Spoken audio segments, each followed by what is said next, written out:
Okay, we're live. How you doing, everybody? And welcome to the John Riley Project. And here's my special guest, Ed Franklin. How are you? I'm great. Thanks for having me. It's fun.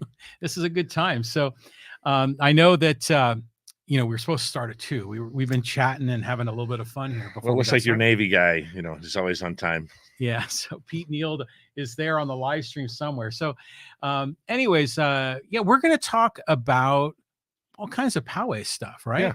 Why not? You're a longtime Powegian, went to school here. You know a lot of the political candidates that have been interviewed. Mm-hmm. So we'll maybe talk a little bit of Poway history, maybe a little bit of commentary on what the political season, the changes in Poway, and then whatever else we get to, right? Sounds great. Okay. So just want to tell the audience that, this is a live stream. That means you can participate. So if you're on YouTube or Facebook, you can just type in your comments and questions. We'll read them on the air and we'll react, just like on a Hacksaw podcast reaction. We'll get back to you and share our thoughts and make this a little bit of a dialogue. So for those that don't know you, Ed, why don't you just introduce yourself and tell us about what you're up to? Well, I was in Poway a long time. I'm actually not in Poway now. I've been out of Poway for about 2 years, but I'm in Penasquitos. It's like, Poway East, if you want to call it that. I moved there in 1974. Mm-hmm. Went to Twin Peaks Middle School, went to Poway High School, went to work very early when I was 16. I graduated a year early from high school and went to work. And I ended up, ironically, running the Poway Chamber of Commerce for a couple of years, which was a great time. Got close to the guys in the city, but not too close because we were not a political organization and never wanted to be.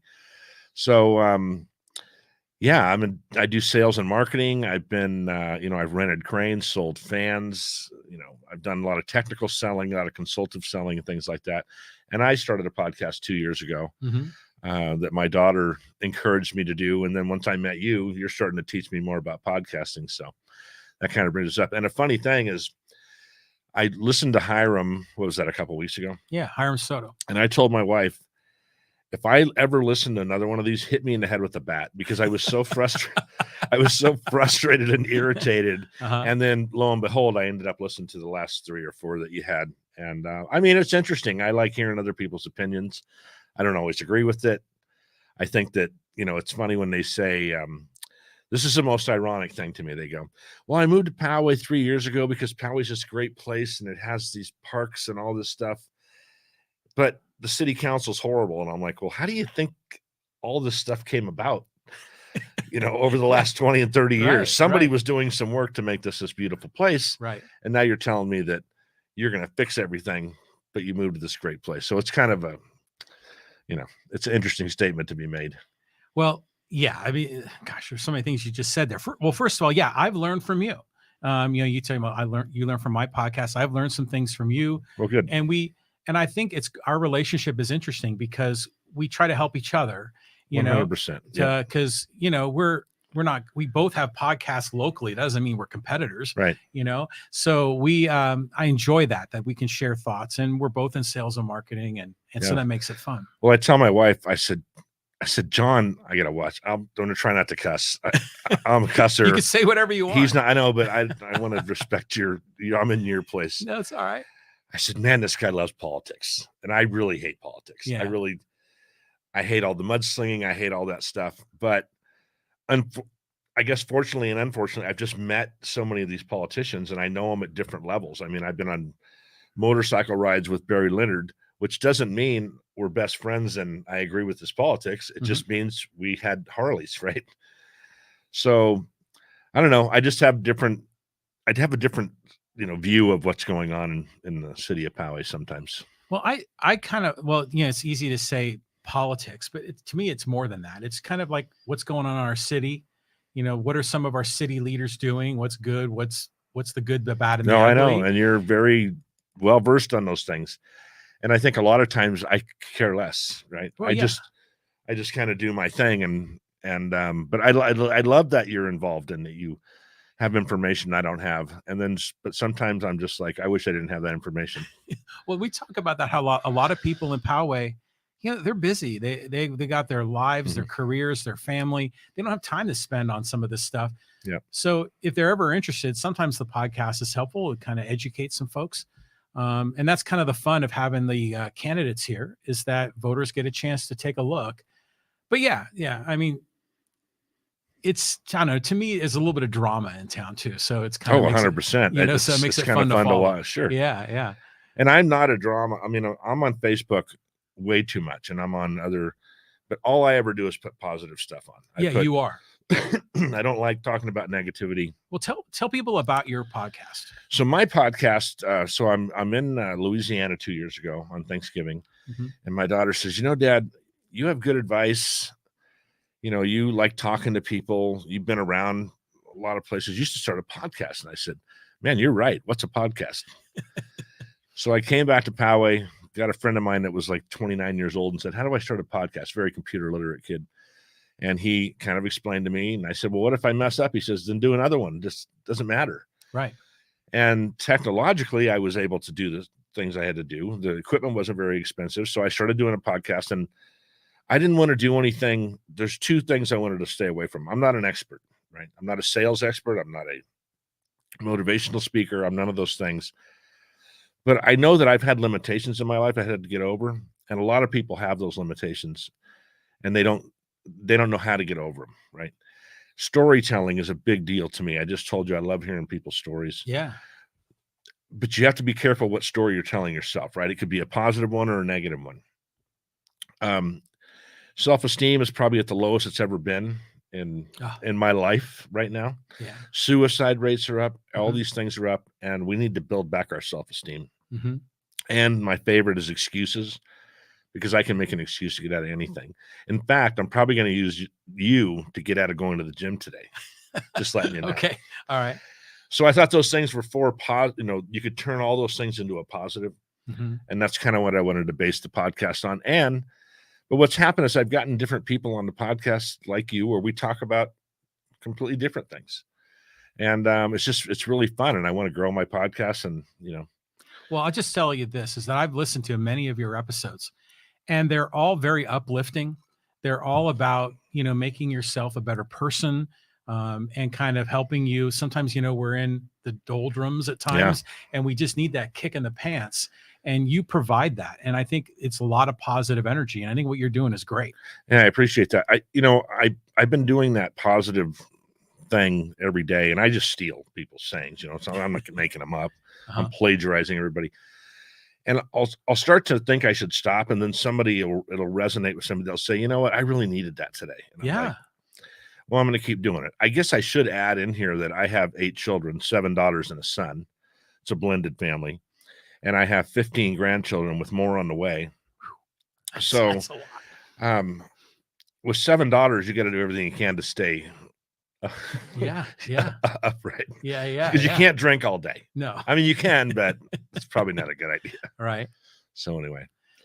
Well, good. So in your backstory, I mean, you have lived in Poway for a very long time. Yeah. So 48 years. Yeah. If I was still there, I'd be 48 years. But I'm in Penasquitos. I'm in Poway all the time. You've only been there for like less than a year. I mean, a little over a year. But yeah, it's like only like a little blip on your overall history. And all the things that are happening in Poway were starting to ramp up when I was running the chamber. In fact, what was that time frame? So that was 2018 to 2020, 2017 to 20. And the thing, it's funny, people think that the Poway Chamber of Commerce is a political organization. It is not. It's a business organization. Right. And not the council so much, but a lot of outside groups wanted to pull us into that political arena, right? A lot of these guys, these developers would come to us and say, hey, can you buy off on these plans? Well, me, no. I work for the board. If you want to talk to the board, and if they want to do that, it's up to them. And they did. They bought off. They endorsed. They did things like that. I thought it was a bad idea, but I work for them, right? Right. You told a couple of weeks ago, you said that I endorsed Ginger Courette and Michelle Ratcliffe for school board. Who am I to endorse anybody? I mean, I was you just commented in the public comments. I like them. Yeah. I think they're both brilliantly smart women, and they're doing a great job.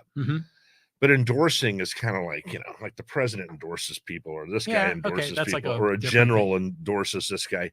Yeah. I'd hate to, I don't, my ego's not that big that I could endorse somebody and people should go, oh, if Ed says it, then I'm going to do it. Right. But so the changes were happening. they were while you happening. at They the were chamber. really starting to ramp up. And I was, and I looked at the plans and went, oh yeah, that's cool. I never looked at setbacks or anything like that. I'm not an engineer. I was in construction, but I was in the sales side of construction. So I sold, exhaust fans, fire smoke dampers, louvers, things like that into commercial buildings. So, yes, I looked at plans every day, but not architecturals. I looked at mechanical plans only.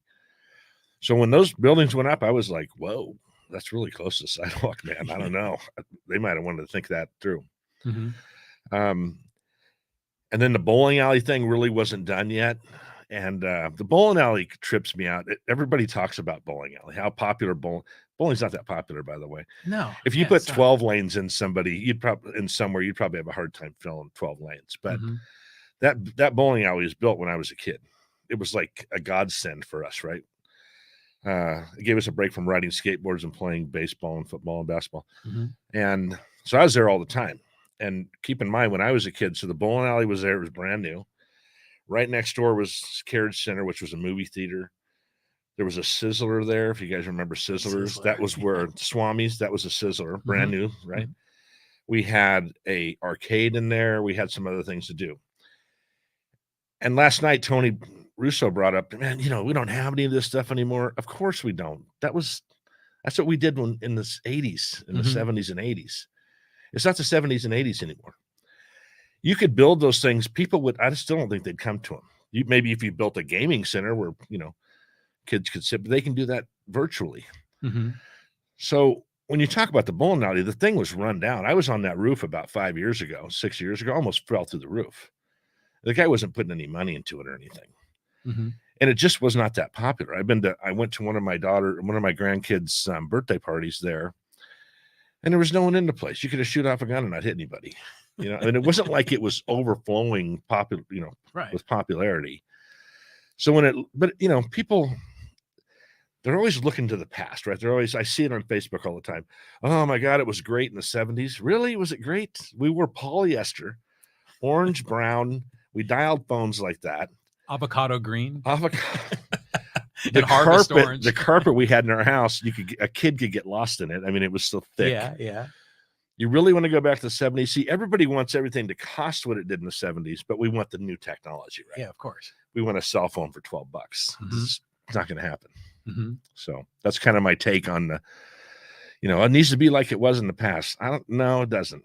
You really don't want it that way. You want to drive a 67 Volkswagen again? I had one of those as a kid. I really don't. Much rather drive the car I have now.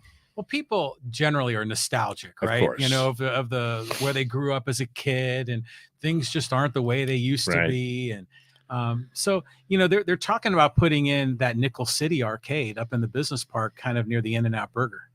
You heard of that? Those are still around? No, I have not. I knew there was one in Carmel Mountain, I think. Yeah, right by the theater, and it closed.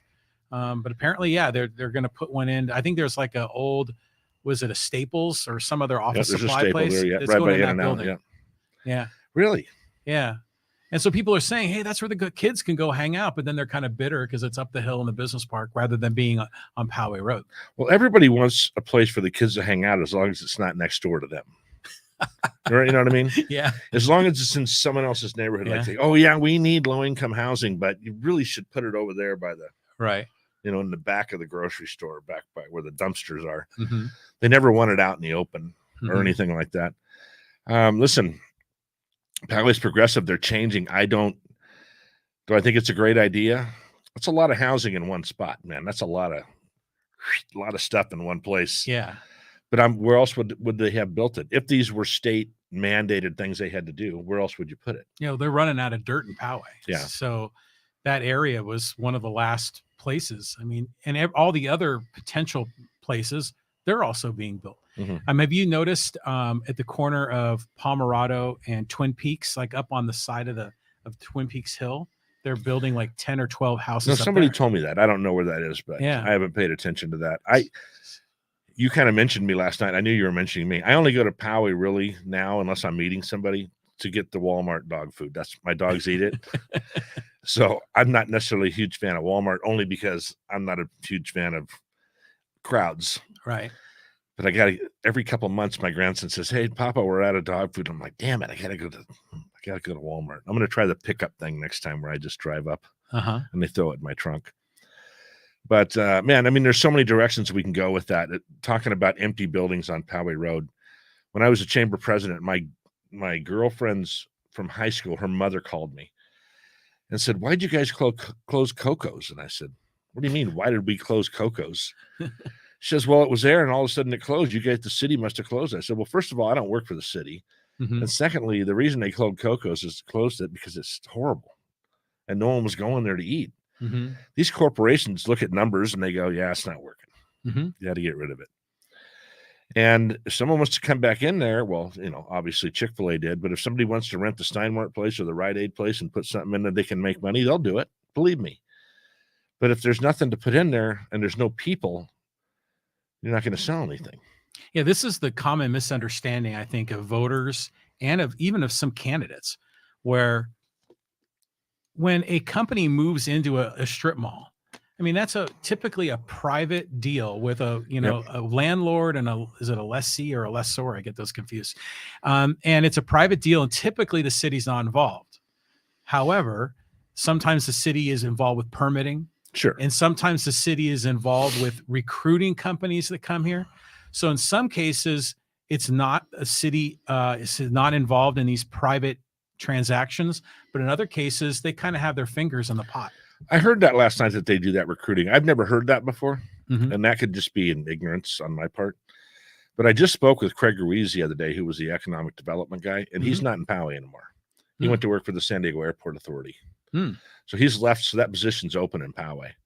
So if anybody's looking for a job, that'd be a good, you want to get businesses in Poway, that'd be a good job to take on. But I don't know.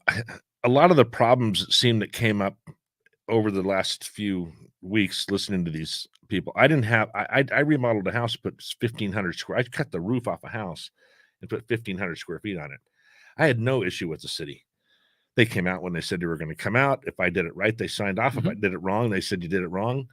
I fixed it. I just didn't have any issues. Now, I used to have people come to me when I was at the chamber and say, "Can you help me get this permit? Because this is happening and they're wanting me to do this." And I would refer them to Craig or whoever in the city. I didn't have any pull, I don't know the engineers and things like that. So, and it seemed to always get resolved. Now, other people have horrible nightmares with the city, and not just this city, by the way, any city. Right. I don't know. I think sometimes it's a two-way street. I cooperated, right? I was very much in touch with the permit people when I was doing things. I took pictures when they required me to. I did all those things. So as long as you follow the rules, it was pretty easy for me. And by the way, when I did that remote, I had nothing to do with the city or the chamber or anything. So I was just a normal everyday citizen, putting 1,500 square foot on a roof. Yeah. I mean, I've had similar experiences where I've had to get permits to do some things in my house, and it's generally been a pretty smooth process. But what's going on with these larger construction projects, like a whole other ballgame. Oh, it's a whole other ballgame. So at one point, I just decided to get out of construction because I was tired of dealing with the bidding wars and all that, and happened to be the lowest person on a bid. And I'm like, I'm trying to sell value, and you guys just want cheap stuff. And it wasn't like the money was going into someone else's pocket, like a charity. It was going into the contractor's pocket. Are they all crooked? No, I don't think that. Are there some crooked? Yeah. There's some crooked politicians too, by the way. You probably never heard that sentence. No, never. So there's some crooked everything. There's crooked cops. There's crooked everything. But I try to look for those positives in people. And I'll call them out if I think they're doing something wrong. But for the most part, I just don't run into that very often. It seems like a lot of people are angry at developers because they're making a profit. And I was thinking, well, this is America. I mean, that's what businesses are here to do, is to make a profit. There's a great line in the movie Joe Dirt where he goes to get his car out of Hawk, and the guy says, this isn't UNICEF. This isn't a nonprofit. Right. And I used to say, I was working with a company, and I was helping them with their mission statement. And one of the sentences I had in there is, we're not afraid to make a profit. That's my job. Yeah. Is to make a profit. And it's okay. That's what America's built on, right? Is profit. Yeah. Profit. From my perspective, profit is a reflection of value creation, because companies won't earn a profit unless they're creating products and services that other people want that improve their lives. Right. And how good is your life compared to 30 years ago? Don't talk about economics or anything, but I'm just saying, as far as technology goes. Oh, yeah. Listen, we couldn't do this. One night, my oldest daughter was at Poway High School. She came back from a basketball game. And she called me from the payphone. I got in the car and went up and got her. And I was about 3 miles from Poway High. And I get there. She's standing outside by herself in the dark. It's pitch black up at Poway High. Thank God a mom and her daughter stayed and waited with her. Mm-hmm. And the coach had left, which I wanted to do stuff to him. Yeah. So we decided to get cell phones for the kids, because in that situation, and we would text them. Mm-hmm. If my daughter leaves my house now and goes home to Poway, my wife texts her and makes sure she got home safe. Is that a bad thing? It makes us feel so good, Oh, yeah. that we can keep track of things. So, and in 1992, I went to work for a company, and they put a cell phone in my car. It was with the box in your trunk. Those big bricks. Yeah, and it was on a cord in my car. And my boss says, "Look, you're going to be in traffic in LA all the time. Use the phone to make business calls." Mm-hmm. How great is it? This technology, I can make myself. I did a podcast about the reality of the internet the other day, and I put my head on a bodybuilder's body. I looked fantastic. I didn't have to go to the gym. I saw that picture. But you're right. Generally, automobiles are better. Mm-hmm. Technology, like computers, cell phones, that's better. This podcasting's better. Streaming media is better. Television is better as a result of that. Healthcare is better. There's new medicines that cure diseases. I mean, we are so light years ahead of where we were 30 years ago, 50 years ago. Think about 150 years ago. Like in 1870, think about where America was then compared to where we are now. It's unbelievable. No, this technological revolution that's happened in the last. So when was that? That was when we got about 2000, when I got the kids' phones or whatever. That's crazy. That's only 22 Mm-hmm. years. Mm-hmm. How far we've come with phones and technology. And I don't have an Apple Watch on right now, but I have these Apple air tags Mm-hmm. that I put in the kids' bags, like the little kids. And I know where they're at. I know where that bag is all the time. God forbid something snatches them or something, and they take that backpack with them. Do you ever have a situation where your phone is dead for like 3 or 4 days and you feel like a fish out of water? No. Yeah. I won't let my phone die. We've had that situation. And my wife's phone blew up on her a few days ago, and it was very, very difficult. You don't realize you kind of get anxiety, right? Well, you get anxiety, but at the same time, you don't realize how dependent you are on it to contact people. That's how the families connect. But I will do something on purpose. And sometimes I'll leave my phone at home if we go out somewhere. Like, I make sure somebody has one with us, just so I don't have to mess with it. Now, if you talk about go another direction, you talk about phones in the gym. Oh, drive me crazy. You should have to leave your phone at the beginning, in front of the gym. If one more kid has to be texting on a piece of equipment while I'm waiting for that equipment, it drives me nuts. But we're digressing. Yeah, we are. I'm just telling you that how good things are. In my vision, if I look at all the good things that have happened, listen, corruption is going to happen whether we had technology or not. I got news for you. It's not like if you and I were 150 years ago. There's still crooked people. Oh, of course. Bad stuff's going on. There's still crime. There's still all these things. And but look what we have. Look at all the positives we have. Well, do you think all of this development in Poway is a positive? Man, so I kind of go back and forth on this. About 3 years ago, I was running the chamber, and one of our mutual friends, I went to the California Restaurant Association with them. Mm-hmm. And we listened to this gentleman speak about, this is before COVID. He was talking about 58% of the taxes come from restaurants, in California. On average, every person in California, baby, kid, whatever, spend about $235 a year at a restaurant. Now, I don't go out to eat a lot. When we had all the kids, we didn't go out to eat a lot. I'd have to mortgage the house. And we still sit down every night as a family and make dinner. I'd say maybe 28 days a month. We sit down and have dinner. Nice. So I'm not that tax based. So that means you're spending $470, right? Instead of me. We don't have a lot of restaurants in Poway that are, no offense to the restaurants in Poway, a ton of great restaurants in Poway. Mm-hmm. My wife and I went to a movie premiere a couple of years ago, and coming home at 9:30, I could not find. We had to go to. We got a sandwich at Jersey Mike's, and they wouldn't let us eat it inside because it was 9:25. So Yeah, when you're rolling up the street, early. so back to your question, if a restaurant is going to come to Poway that's going to generate business, you need bodies, right? Us old people aren't going out after 8:00. These younger people will. They want breweries. They want all this stuff, which I don't like those types of restaurants because I don't drink that kind of beer. I don't even drink beer, period, really. But if you're gonna progress and you're gonna get, you've got to put bodies in those places, and so a restaurant can open and have bodies in the restaurant, right, to make money. But if I'm a restaurant owner, and I'm going, well, this is the demographics in Poway, I'm not coming to Poway. I can't stay in business. What restaurant have you been to in Poway in the last 2 years you had to stand in line to get in? You know which one? Besides In-N-Out. No, In-N-Out, and then what's it called? Mochi Nut. Have you seen that one? No idea what it's right next door to Target. And right next to the Super Clips, I think, or Great Clips, and the we were actually over there this weekend to get an and ice that cream. Mochi Nut, when it opened up, it's like this kind of high-end donut sort of store, and there's a line out the door to get in. Someone's kind of found that thing. Yeah, someone's kind of found that niche. Yeah. I have kids that worked at In-N-Out, and I still have a son-in-law that works at In-N-Out, and it's a great restaurant. It's a great company. I used to do business with them years ago, and they paid on time, which is odd for companies to do these days. But you're going to have to bring, you got to have bodies, and then you got to have businesses. It's not the other way around. People aren't going to come in and lose money for 2 years until those bodies are in those condos. And originally, in my mind, those were 25 to 40-year-old people coming.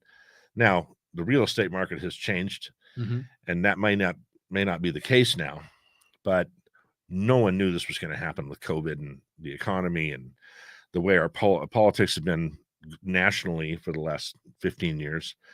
No one knew. If they would know, we wouldn't be sitting here. We'd be in the Bahamas doing this thing. Well, when they first, like the Poway Commons project, right? They put those townhomes in, and generally speaking, younger people are in townhomes, right? Maybe single people, newly married, without kids, and they were going to be about $500,000 to $600,000. But now with the real estate market so wackadoodle, they're $800,000, $900,000. So getting a 25 to 40-year-old person to move into those, it's going to be difficult. Well, and I think that's changed from when they made these decisions to do that. Now, I don't know about all the behind the scenes stuff and big money coming in. I don't know about that. But that was kind of my thought. This is what they're trying to do. When I've done sales training in the past. And the first thing you do is when you're going to go out and make a sales call, depending on what product you're selling, is know who your market is, right? Yeah. I'm not going to go sell men's shoes to women. You know what I mean? It's it's a numbers game, and I can go see 10 women and one guy and hopefully I sell a pair of shoes. But if I would have seen 11 guys, I would have been a lot better off. Nowadays that might have switched around a little bit. Good Lord, we could be on here. Don't get me started. We're old, man. We could. These young kids don't understand our attitude towards that, and we'd probably both be in political jail if we did that. But anyway, so you got to understand your market. So In-N-Out Burger generally, In-N-Out Burger, by the way, is okay. It's good. I ate at one this weekend, but I don't drive to go to those. If I'm near one, I'll eat, because I know what the product is. But, there's just really no restaurant I kind of look at and say, I got to get to that restaurant. My wife can make just anything that's in a restaurant as good or better, and we have more of it. I don't need, but I can eat it the next day too. So when you're thinking about, who's my market, and you got to have bodies. And you're right; those condos are expensive. And listen, but the market could go backwards. Who knows? When that, one of those places had like a 2,500 square foot, 3-bedroom penthouse, single floor, private elevator. When it started, it was like $650,000. I think that's selling or has sold for like well over $1 million. Yeah, that particular model of place. Who would ever think that Poway would have a penthouse suite? Well, you get to look over the park.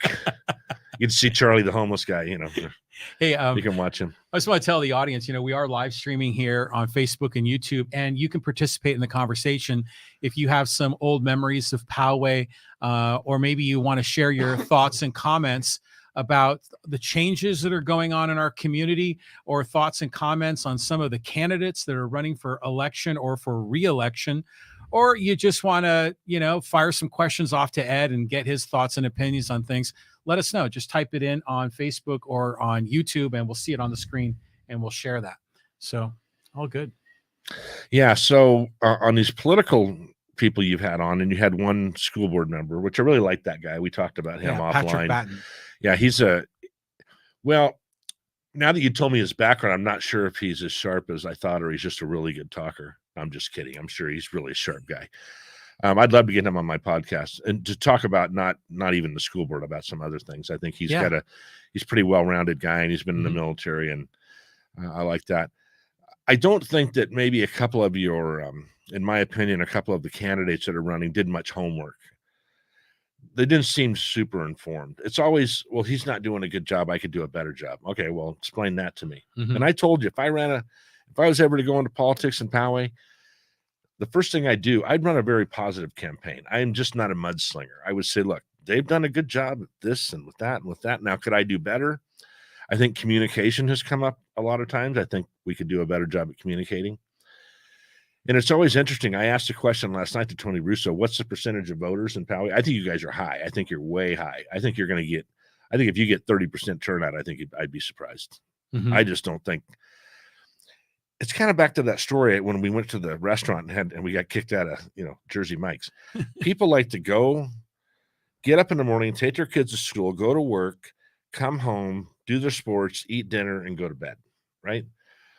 It's just kind of the Poway way of doing things. They don't come home and go, let's go out to Brigantine. You have a few people that do that, or the mainstream, or to wherever, but these are people in the middle of their life that are just trying to get their kids raised and make enough money to put food on the table and things like that.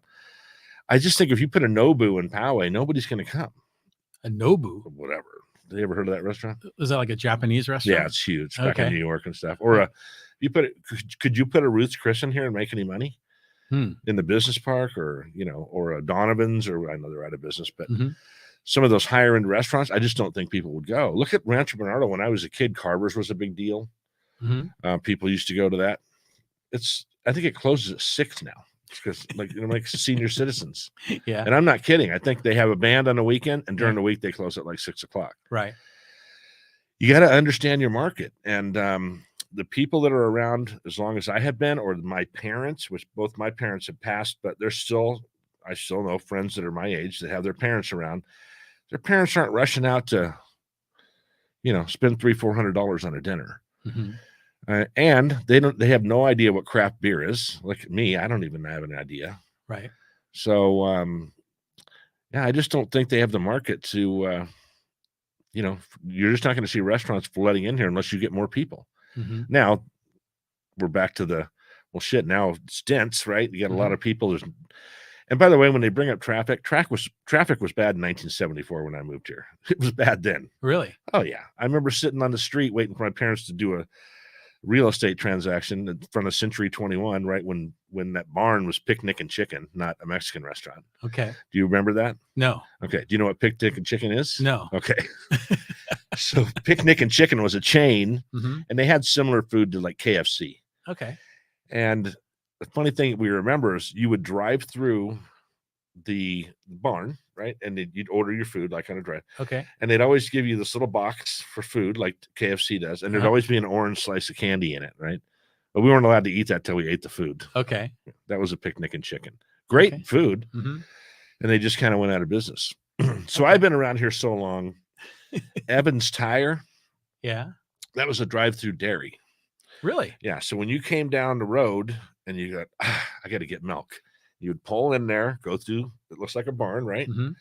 The Powers family owns that. And you would drive through, and there'd be a person, you could buy cigarettes, you could buy milk, gum, candy, whatever. And they would just hand it to you in your door and take your money. Could you get a 6-pack of beer? I think you could actually buy alcohol back then through that thing. A drive-through. I've heard of those in other states where you can do drive-through dairies. No, that's what that was. Yeah. So we would drive through there and get, my mom would get milk or whatever if she was. And I actually knew a kid that worked there, so I would go hang out with her, and she worked there, so I would just chat with her, and people would drive through and buy their groceries. Not at a big scale, on a smaller scale. Mm-hmm. But I'll tell you a funny thing that you probably don't know. So Don Higginson, I met Don Higginson a long time ago. Yeah, former mayor of Poway. Right. So in Garden Road, Mm-hmm. 7-Eleven was a Chevron station. Hmm. Picture this. That was a Chevron station. You made the right into Garden Road, and on your right was not that building there. There was a house, and next door was a liquor store called Gordon's. Right? That's still there. California Keg now. Yeah. But the house is gone. So the family that owned that house, I knew that family. And then Hazel, who ran that store, lived behind, which that house is still there behind the liquor store. Right. Then it was dirt all the way over to 7-Eleven, which is the feed store. Mm-hmm. That was a 7-Eleven with gas pumps. Oh, really? So we used to go down there and hang out, and we'd take our pickup trucks and wear cowboy hats, and everything. Steve Boss would have fit in perfect, right? And we would sit there in our 10 or 12 of us would sit there in our pickups and buy sodas or whatever. I wasn't a drinker, and the people that were with us weren't drinkers. Mm-hmm. My parents didn't care and the liquor store loved it, because who's going to rob a 7-Eleven when there's 10 pickups outside, right? Right. The sheriffs would come down and hassle us once in a while. So they hired this guy. He's in college, and his name's Don Higginson, and he worked at 7-Eleven. Really? Oh, yeah. And that's where I met him. So he was in college to become a lawyer. Well, now and this is no insult to Don, because I love the guy. When he talks, he sounds, different. Okay. So when he was born, he had an oxygen issue, and so that screwed up his voice. But he's smart, but he just talks a little bit different. Do you ever hear him talk? Yes. Ended up being a CEO of Mailbox, etc., or whatever. Mayor of Poway. Mm-hmm. But he played basketball kind of like he talks. He was terrible. So okay. He was Mormon, and we were Catholic, and he was allowed to have 2 non-Mormons on the team. So I was a Catholic. Really? Yeah, it's the funniest thing. I was a Catholic, and I was a good basketball player. And my other friends, I had to get my other friends to come one time. One of them showed up in shorts and cowboy boots, wants to play basketball. Big dope. And so we would go over on Poway Road. There's a Mormon church over there. We'd play basketball in there in a basketball league. Nice. And that's how I met Don Higginson. And then we just would run into each other over the years at the gym or wherever. But I love Don. Don had a great sense of humor. I've seen him speak a couple times at different events, and he was a good guy. And I thought he did a good job at mayor, as far as I was concerned. I didn't pay much attention to politics back then either. But I don't know. He got a lot done, I think. Is he still in town? The last time I saw him, I ran into him at Jack in the Box when him and his kids were out handing out stuff to run against Voss, when Voss won the first time. 2014. That's the last time I've seen him. I've not run into him. I might have seen him at the gym a couple times at LA Fitness in Poway after that, but never had a long conversation. Mm-hmm. So he must have been a little bit older than me if he was in college when I would see him. But yeah, he used to work at 7-Eleven. So he got through college. I love these old stories of Poway because like things like, there was a drive-through dairy where there's a tire shop now. And that was there for a couple of years. It wasn't like I moved in in 74 and it was gone. Yeah. So the Powers, remember when Powers was kind of making that gal, what's her first name? Tori Powers was making kind of a run at whatever. Yeah, she's run for office once, maybe twice. And she would complain about the shape of Poway. And they own that corner, the Powers family. I'm like, really? Have you been down there lately, Terry, and looked at the, and what the shape of that area is? And but the guys are still paying rent, so I guess they don't have to clean up anything. Well, the Powers family goes way back. Oh, way back. They owned probably half of Poway Road. Wow.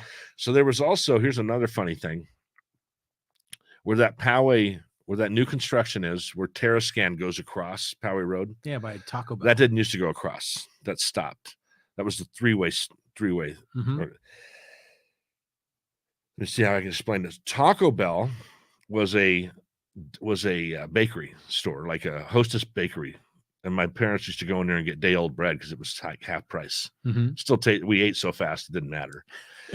And where Terraskin ended, that was called Quick Check Gasoline. There was a gas station there and an oil change place and things like that next to that brick building that's still there, that they're having a hard time figuring that out. So yeah, when you drove down, you could get gas, an oil change, go down and get some milk at Hollandia Dairy, get some chicken at Picnic and Chicken, and go home. So it all worked out. Yeah, that just makes life is good, man. So think about that.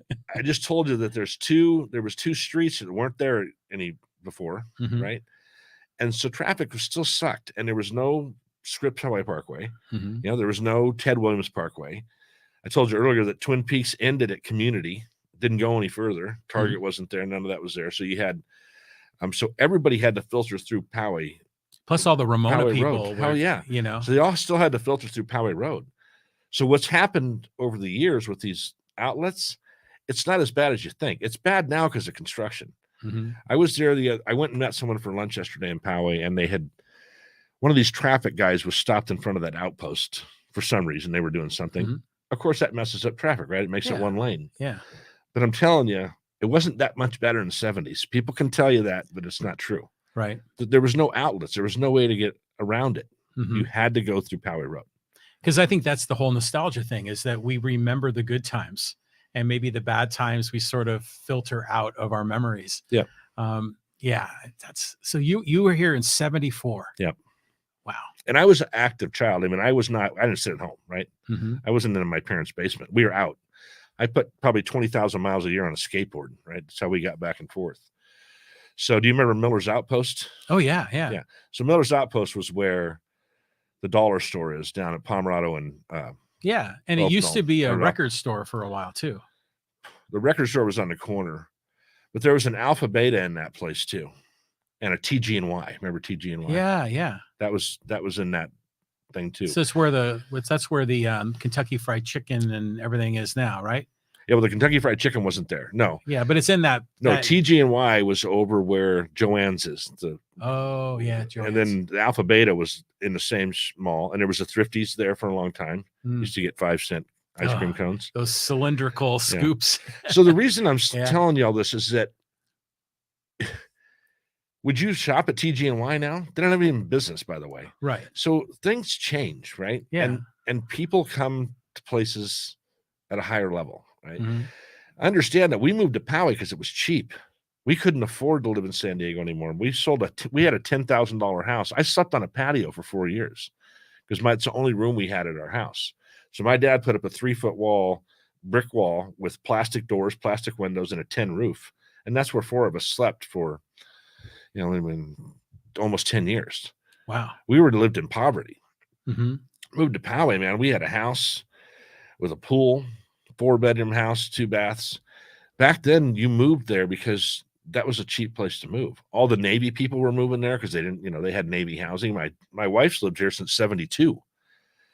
So her dad got Navy housing in Poway. It wasn't this great place to live. Now, when I went to high school, there was affluent people up in Green Valley where we're sitting right now. Actually, this was nothing, but in Green Valley, there were higher end. I mean, the kids had nicer cars than the teachers, when I went to Poway High. I think they still do. Yeah, you had 2 sides of the track, but where doesn't that happen? That happens everywhere. Yeah, to varying degrees. Yeah. Yeah. So my whole point is that it's not out of control, right? Are the condos awesome? I mean, I don't think I'd want to drive by them every day, but you don't have to now. You can go around it. The whole idea was to have a place where people could come out of their house and walk to a restaurant, walk back. Now, I heard somebody bring up that they had a plan a long time ago that they kind of abandoned.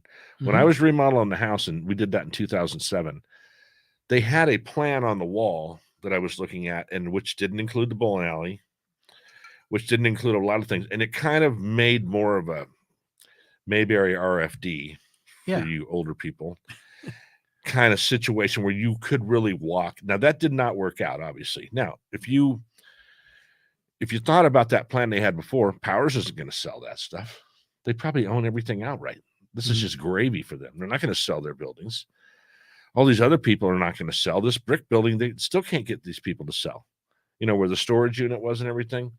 So next to the barn is right here. Then there's that brick building. Yeah, it's a bunch of like small businesses have different suites there, right? Yeah. So the plan was that all those condos, Yeah. that was supposed to be gone too. They won't sell.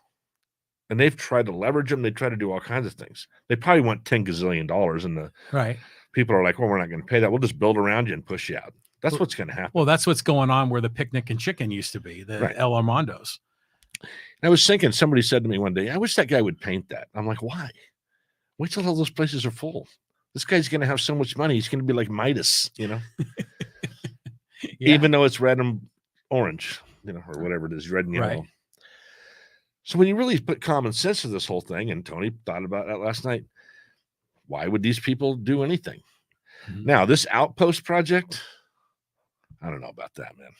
This hole in the ground. Yeah. That's somebody screwed up bad. Oh, big time. Yeah. And I was excited about that. I was one of the gold shovel people, by the way. Oh, you were? They let me do that. Yeah. Oh, nice. I didn't get my picture in the paper, but I got to put the gold shovel in. Okay, that's a bucket list thing right there. Yeah, and that was before Chris Hazeltine. That was with the other girl, who was a gal, Tina White. Okay. Was a city manager, and she was there. I think Tina was a nice woman, but she had a personality of that glass right there. I mean, she wouldn't, you go up to talk to her, and she would not even talk to you. Wow. Yeah, it was just really odd. Chris Hazeltine is a little more personable, but he's still a numbers guy. He's not super chatty, and he really has nothing to say anyway, because in the council meetings he just sits there. But he's sharp as hell, and everybody I know from the chambers up in the North County, he's a really sharp guy. So you have a good city manager, and I know that the mayor and them hire him, but he's going to outlast all those guys. Believe me. Okay. So in the end, he's, the guy's only like 52 years old or something. If he's there 15, none of these guys are going to be around. Kalen might, but that'll be about it. Remember Jim Bowersox? He was the city manager. I do remember him, but I'm not only his name. I mean, he's generally beloved. People think very highly of him.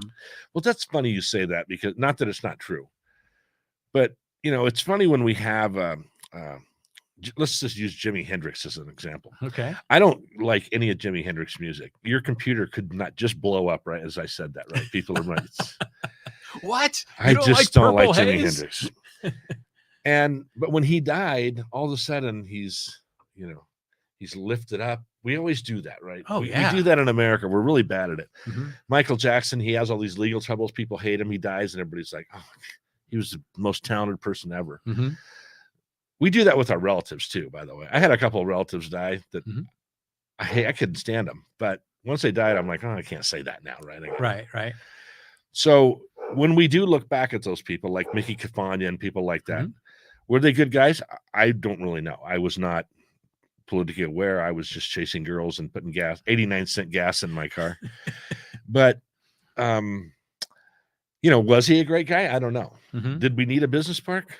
It brings in a lot of taxes, but it also took away from talk about the city and the country. You think when they put the business park up, that helped? That helped? Or were they incorporated in 1980? We used to ride motorcycles from one end of town to the other on dirt roads, and they talk about horses. We used to have to dodge horse stuff on the ground with our skateboards. People didn't stop and clean that up. It's not like they're dogs now where people are walking around with a bag on their hand. Right.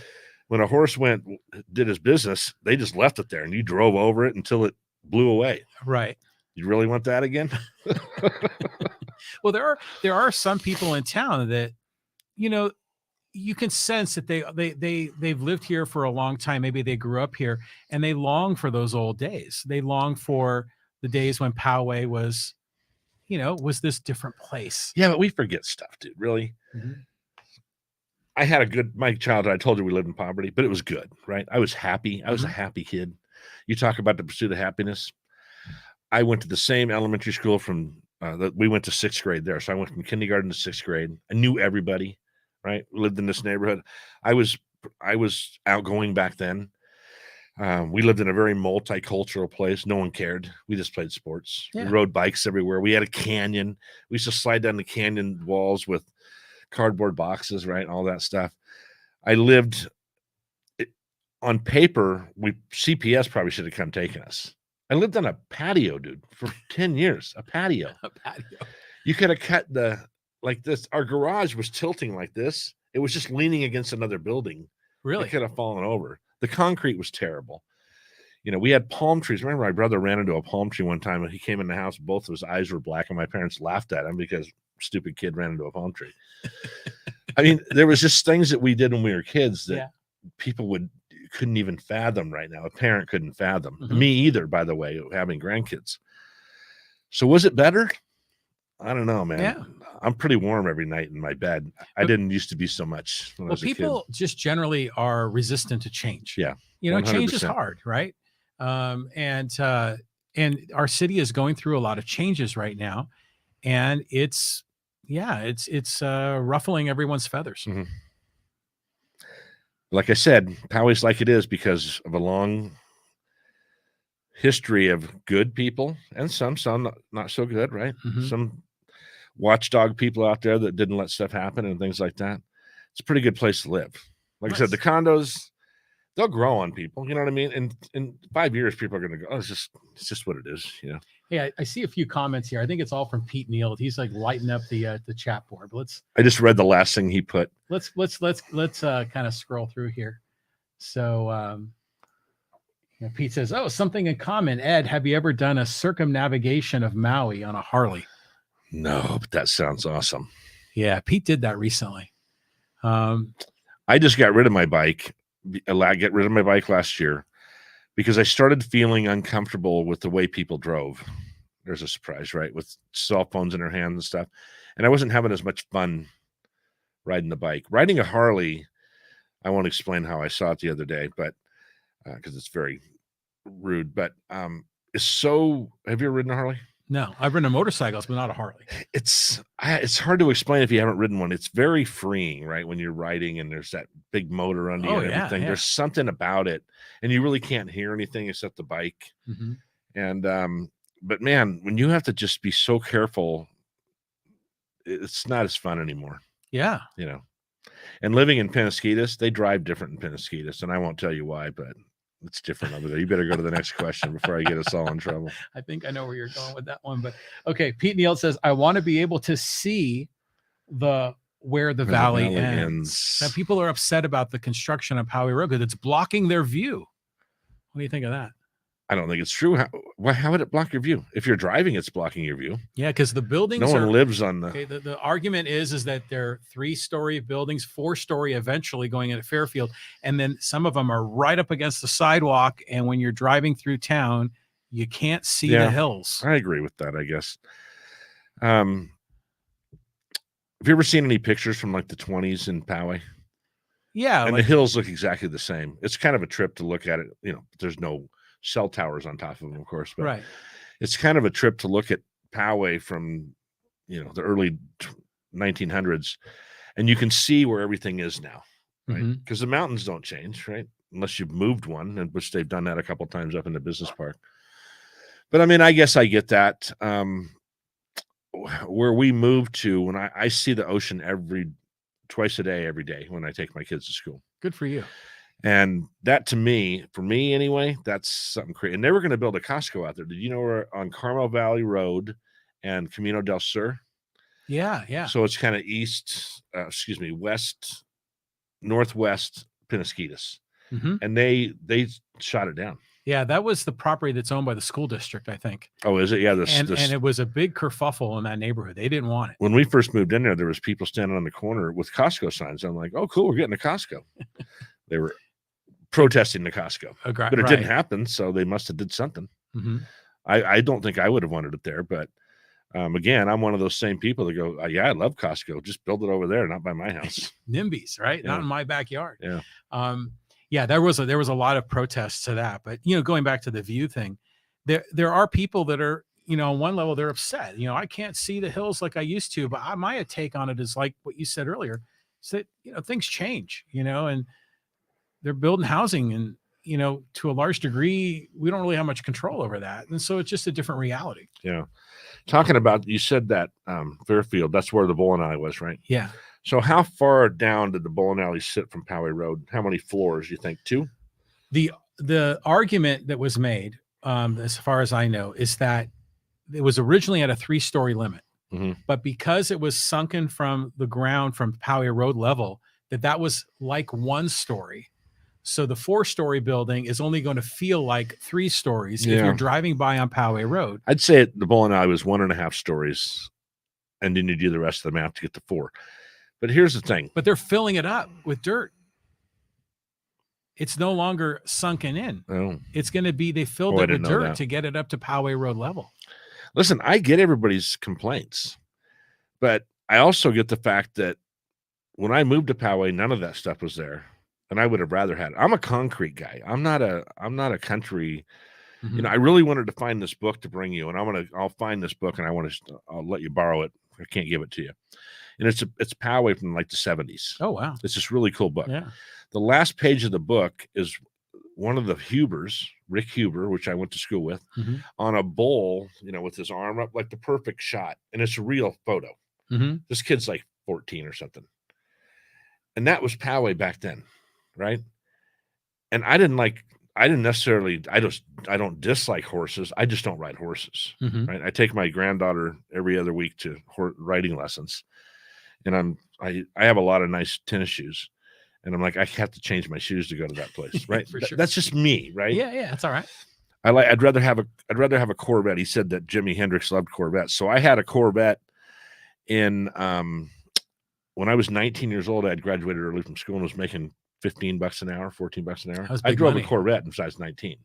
I love Corvettes. Wow. So that was me. Yeah. So I can't argue with what people like, but to me, where I get my tattoos done, there's a place in where's it? It's like Normal Heights, I guess, and they've done this multi-purpose thing, and it's bitching down there. There's lights on and people are moving around, and it's a lot of energy. And, kind of Adams Avenue, stuff like that. Yeah, that's great. And that's kind of what I pictured when they were going to do all this. Well, originally, I think that was the vision. Yeah. But, now with the Poway Road specific plan kind of changed that. And people are saying that they've even deviated from the Poway Road specific plan. But imagine if you could sort of project yourself into the future and pretend for a moment that the outpost is done precisely the way they said it would be, with the urge and the food court and the workout facility, and Poway Commons is done, and they have mixed use there, and the Fairfield project's done, and they have restaurants right there in the front along Poway Road. Could it be a walkable area between carriage and community? It got stretched out a little bit more than I think they thought in the beginning. I think it was supposed to be a little more compact. Yeah, originally. And I think it was wider too. So I think it was going to go more into the community center area over there. But I could picture that. Would I do it? Nope. I'm too old. I don't want to. It's not something I want to do. I don't want to walk. First of all, the Commons, I wouldn't use their gym.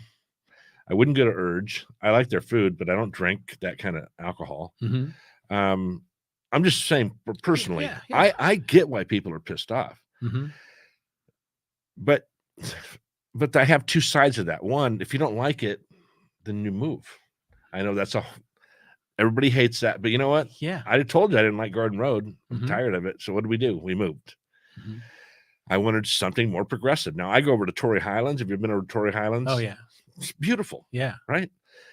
There's all those condos are there. They're right in the parking lot. They're bitching. I like it the way it's set up. Now they're all way off of the road, by the way. So I get that. Yeah.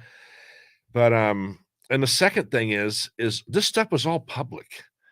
You have it's always the same people complaining about the same stuff, and they're not getting any momentum. They're not getting 3,000 more people to get behind them with torches to kill the monster, right?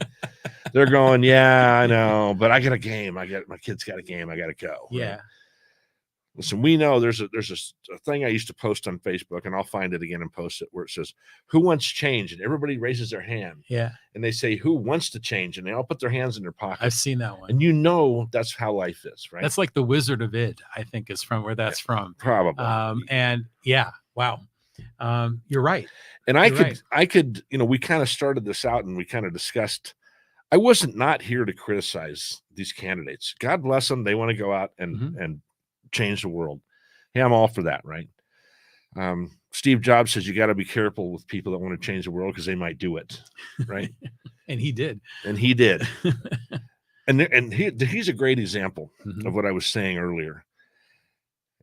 He was a horrible person, right? I mean, by all accounts, he was a horrible personal person. He was a bad dad. He was a bad husband. He was bad all these things, but he's a genius, right? So when he dies, everybody's like, oh man, I miss Steve Jobs. You really miss Steve Jobs? There's people as smart as him, but he, at the end of his life, just really came out and said, I screwed up. Yeah, it was great to do all these things and invent all this stuff, but I was a bad person. Our legacy, like Tony Russo said, it's about our kids. It's about all those things. And you start getting like that when you get older, right? I'm going to do a podcast probably Friday that's about, I'm going to start complaining about people being on my lawn, right? I'm getting to that age. I don't know how I got this way, but I'm so irritated at so many things that I just think that happens when you get older. And I'd love to see some younger people. I think Kaylin Frank's going to be a good, in the future, be good. I think she's getting pulled around a little bit by the grandpa figures that are in the council. But once I think she hits her stride, I think she'll be very progressive. I'd love to see some younger people in the city council. I just don't think it's going to, I agree with these guys. They're getting I don't think Voss is going to get taken out. And the other two guys are going to be whoever they brought in. And I know that's horrible to think of, but isn't that how we build baseball teams and companies and all that stuff? We bring in the people we want in there so we can get things done the way we want. Well, I mean, I think that's been the pattern historically in Poway. Everywhere.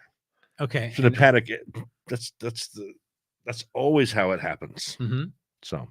Yeah. So I think, we've talked about this. There are candidates that are running for office that we'll call status quo, that they may not be an incumbent, but they're kind of aligned with the city council. And there's other candidates that we'll call change candidates of varying degrees of change.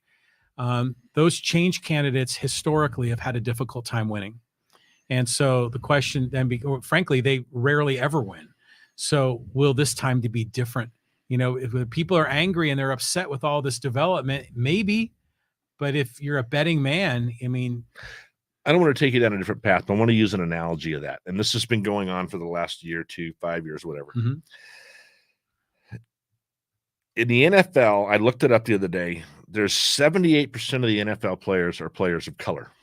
Okay. Yeah. No big deal. Love watching the NFL. Love all these athletes. I really hate when people go, well, he's a black running back or a Hispanic kicker. I really hate those when they do that. Yeah, but I do too. The reality is, so 78% of the, and when you go to the ownership and coaches, look at how that changes. It almost goes the opposite way. So those 22% of players end up being coaches and owners and things like that. How can that be? How can you not, as an owner, say 78% of my team has color in it, right? And I'm not hiring them to be coaches. How short-sighted is that? You know what I mean? On the owner's side, it's kind of hard. They already own the teams. That's going to have to cycle out, right? Or with women, when we say, well, women should get paid less if they're in a corporate job as a guy. How can if she's bringing in the same profit and everything? I get it with sports. That's all about marketing and marketing dollars and things like that. If people aren't watching, you can't, it's just like I said, if there's no bodies in Poway, there's no restaurants opening in Poway. So when you look at, so it's the same thing in politics. You just said they bring in people that are kind of aligned with their thoughts. Makes it easier for them. They don't have to argue. Voss will be the first one to tell you that he's voted against some things that got passed. And that's how it goes. There's nothing he can do. He's on the hook for it, by the way, because he's, in essence, the boss. Yeah, it was like the quarterback, right? That's right. He's always going to be on the blame. hook. Yeah. Look, Steve Voss is a politician. He can tell me all day he's not. I know Steve. I've had lunch with him just recently, or maybe 6 months ago. And I've asked him to do me favors, and he didn't do them. Not favors. That sounded really bad. Oh, you're one of those guys. I asked him to, there was a program that I was involved in, and he actually what he did is he said, look, we can't do it in Poway, but I can give you someone in San Diego to contact. It was an educational thing. It didn't work out, but I mean, he said no to us when we were at the chamber. We had some requests that he said no to. And we also teamed up with them to to try to do some things collectively as a community. Sure. But I just think that what you said is true, and it's not going to change. But not tomorrow. Yeah, that's why I'm fascinated with these races, because there's so much change going on in Poway. Are the voters willing to really, shuffle the deck on the leadership in our city? Are they that angry, or is there this kind of quiet, silent majority that exists in Poway that's going to back those status quo established candidates no matter what? I don't think it's either one. I think you have 50,000 people and 30,000 doesn't care. Yeah. They just want to. Yeah. They just want things to go on, and they don't want. But the voter turnout in Poway is pretty good. I wish I had the numbers in front of me, but it's higher than you would think. It's higher than what you're saying. I want to see that. Yeah. And when you get those, send them to me. I want will. to see, because I think that's interesting. Look. Have you ever seen these guys on the street that'll go out and ask somebody, when was the bicentennial, right? It's like these kids. Jay Leno, right? Yeah, and they're like, 1942. Yeah. I think most people are at that level. Like, listen, if Voss didn't wear a cowboy hat, you wouldn't even know he was. Yeah, that's why he wears it. Yeah. Yeah. We were at we did a mixer at the for the pre-rodeo mixer a couple of years ago. And I said, Steve, what's funny is this is the only time I can't tell where you're standing, because everybody had a cowboy hat on, right? It's rodeo. Yeah. And I don't know. I just don't think people know, and especially younger people. Like, if I asked my daughter, she got a voter thing, right? She came to our house. She didn't know it was on the ballot. She doesn't even know what's going on. Most of my kids don't. My son does, but he's only watches one channel. I mean, that's the other danger you have. Right. We have a friend of ours, that a couple that one watches Fox, one watches CNN. And when they come over for dinner, my wife's like, don't you bring up politics. And I'm like, it's just once. I just want to do it for dessert and watch them go, whoop, Yeah. But anyway. We have a couple more comments from people here in the live stream. So this is all good, man. So, all right, so let's see who we got here. Where did we leave off? So click on my wife real quick. Okay, here's Kit. Here. Yeah, she put something there. Go into Jack in a Box for those pics. They have all those pictures in Jack in a Box. The historical Poway. Yeah. So that Jack in a Box has always been there. And it's changed. The look has changed about 15 times. But they have those historical pictures up there. Nice. And you can just kind of go to each one and kind of check it out. It's pretty cool. Nice. Well, I see the ones online from the Poway Historical Society and from Mary Shepherdson. And then the city of Poway will put some stuff out too, which is pretty cool. But that book I have is kind of similar to that. Yeah. And when I find that, I'll come over and loan it to you. But that's 1970s, which would be great, because usually the historical things I see of Poway are like 100 years ago. Well, that might have 100-year-old pictures. It was just that it was published then. Okay. And I didn't even get it. It was my stepdad's. My stepdad moved to Poway in 58, I think. And his kids all went to, I won't tell you who my stepdad was, because some of the people might know his family, and I'm not interested in them knowing, but they weren't horrible family or anything. They just were popular. So there was a lot of us on both sides. We had 4 people in our family, and they had 5. So just and then I grew up with families back then that had 15 kids, Remember how that was? It's like me. It's like me with all these kids. Wow. I have 2 and done. That's it. I don't know how you do it. Well, it's done now. Nothing I can do. Well, it's blended family too. It makes it a little more complicated. It's like the Brady Bunch. Yeah. So here's Tony Russo. You have a great view of a hole in the ground. No.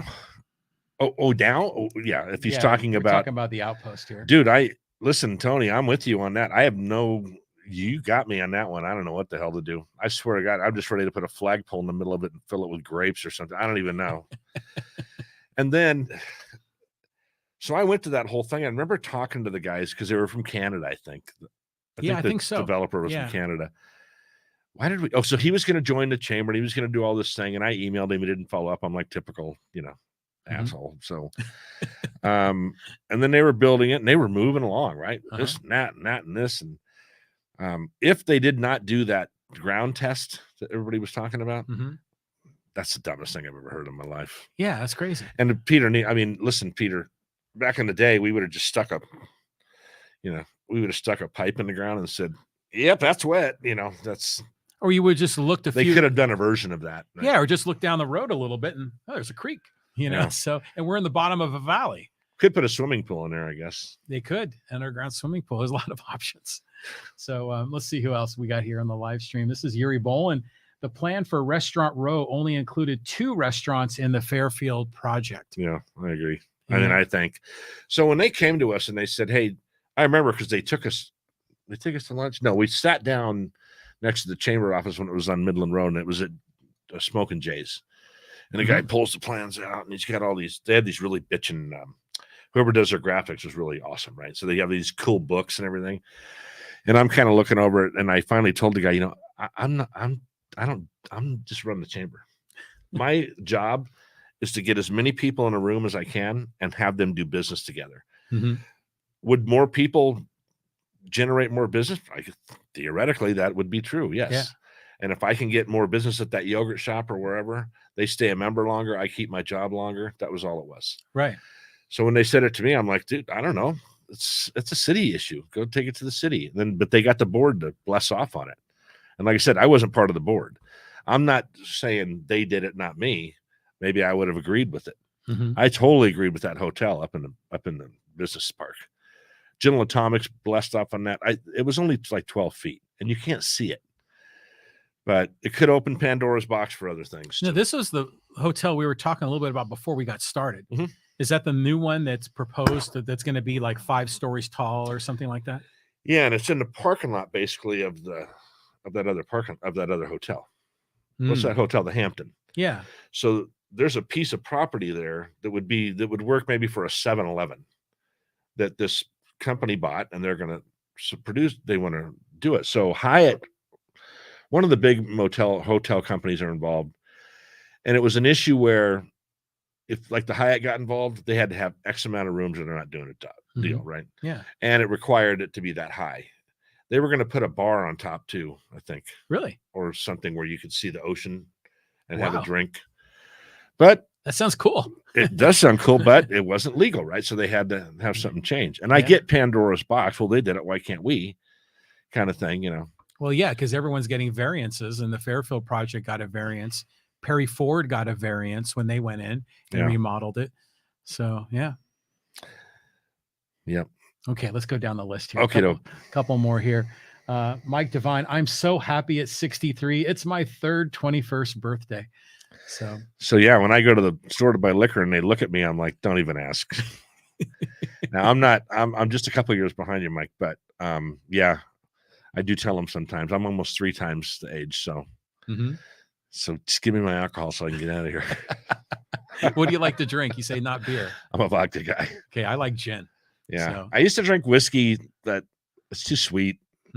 I was having some issue with sugar, so I don't drink a lot of sugar, or eat a lot of sugar. But I drink way too much. In fact, I'm a little drunk right now. Just kidding. What's in that I am glass? not. Yeah, you put that down. I didn't put it down. I'm just kidding. Okay, so John Carson here, he's got a good comment. Poway is an apathetic voter base. That's what you've been saying, right? And John ran for office 4 years ago, so he has a sense of that. John Carson. What does John Carson do? Do I know him? Sounds very familiar. Look, honestly, I grew up in this neighborhood, since I was 12, and then I moved out for a couple of years, got married, can move back in. And I swear to you, I knew everybody on the block, right? I was the guy that'd go, who lives there? I'm like, oh, that's so-and-so's cousin. That was the brother of the person that bought the house. And I knew all that stuff. And people would come to me and say, what happened to that house or this house? And I knew the owners, and I still communicate with a lot of the owners online. But if I went to them and asked them, hey, do you know who Caitlin Frank is? They'd go, oh, they don't, no one cares. It's sad, but it's also one of these things where, look, we hired them to do the job. Just do the job. I don't have time to mess with you anymore. That's true. And listen, before I got involved with the chamber, and I got involved with the chamber because I was a member of the chamber, and I was doing a ton of business in the moving business. And Denise, the gal that was running it quit. I'm kind of embarrassed I forgot her name, but I'll remember it. she quit, and I'm like, hold on, before you hire anybody, just let me do this part-time. I'll just do it part-time for a while until we find the right person. Let's just keep our head out of water. Ended up moving the chamber because they were paying a lot of rent and on Midland Road. Moved it to a little shack. They got knocked down, by the way, because of those homes. And we got everything squared away financially. And then I went, well, this is pretty easy. I'll do it full time. So I left my moving job and was doing marketing. And then COVID hit, and I went, oh, see you later. See you, chamber. See you, marketing, because no one was doing any marketing. Right. And that's where I'm going to boat them in. So my point to that is I didn't care about the city either. I didn't care. I've always told my kids, and I don't want to be a Tony Russo because he kept saying this last night, whatever the government's doing, whatever your friend's doing, whatever that person's doing, worry about yourself. Yes. Focus on what you're doing. Get educated if you need to. Do these things. Nobody is going to come and hand you anything. So just forget it. I don't care what they're doing. Just go do what you're doing. I tell the same thing about our government right now. Government's going to do what the government does, right? You're only going to be around this earth for so long. I mean, I'm at the back end, right? So I got some time to do some things I want to do, and I'm going to do those, and I don't care what they do. They can raise taxes. They can do anything. I'll make more money. I was never one of those people that clip coupons. I'm just like, oh, I need more money. I better go sell a bigger job, because they're going to come get the money one way or the other. If they don't get it from the water, they're going to get it from taxes. They're going to get it from a bond. They're going to get it somehow. They're going to get that money. Well, I mean, it's kind of like, control what you can control, right? 100%. And that's kind of part of the message that I like to preach. This whole notion of life, liberty, and the pursuit of happiness is about living your life and kind of living it with gusto and going for it. And there's all this other bullshit happening around you, and you can't really control it. And if you spend your time and energy on it, it'll drag you down. But here I am spending time and energy on politics. Well, and any of these, listen, I would feel horrible for any of these candidates, incumbents or whatever, to have this vision and go in and get dejected.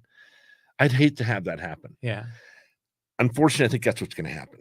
Well, if you get, let's say, a Tony Russo in there, and he really has a great heart and he wants to do these things, I believe him. Why wouldn't I believe him? I don't know Tony that well, but he's always had a consistent message. I've never seen him go off the rails, and I'd hate to see him get in there and work his ass off and then have it not happen because he has those other people in his way. Yeah. I don't know where you move where it's not a problem. Correct. I don't know if the grass isn't always green. Yeah, if you go to Stillwater, Oklahoma, or whatever. My son texted me the other day, said we have tornadoes tonight. I've never texted anybody that we're having a tornado tonight.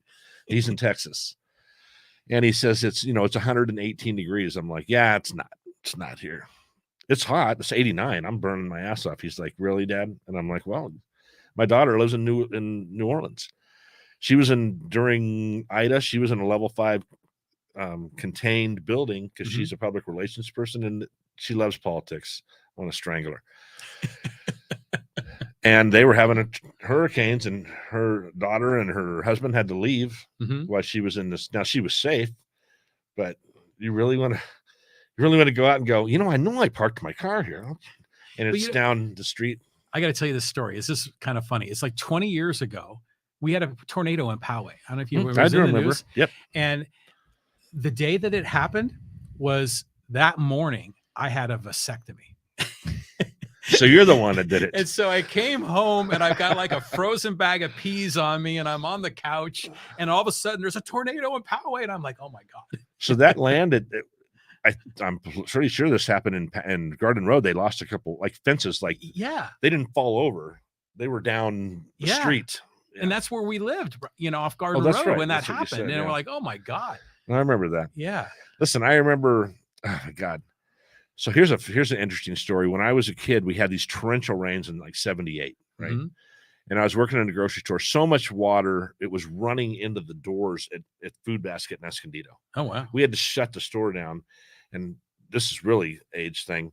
Remember the old registers where you went, chick, chick, chick, and then you hit that button and it went, brrr. Oh, yeah. So that's old school. We lost all the power that time and during some fires we had. And Lake Hodges, when you drove over Lake Hodges, there's a guy in a boat right there. You're looking at your car going, what's up, dude? I mean, that's how high Lake Hodges was. Yeah. We had to crank those cash registers and they wouldn't, you had to crank them like this for the checker to get the people out of the store. we had big 4-wheel drive trucks and big tires, and we'd go into these houses over where the girls' softball field is, and get people out of their houses because there's water and mud 3 feet up on those things. Oh my God. That whole place was just flooded. It was crazy. So there was a Christmas tree farm where the girls' softball thing. I remember that. Yeah. We got a tree there one year. Right. And the reason there's nothing else you could do with that. Right. I'll tell you a funny story. I'm at a customer's place one time, and we were talking. He says, "Yeah, I live in Poway." I said, "Oh, you know, shit. Where do you live?" He's like, "Oh, I live off of Midland."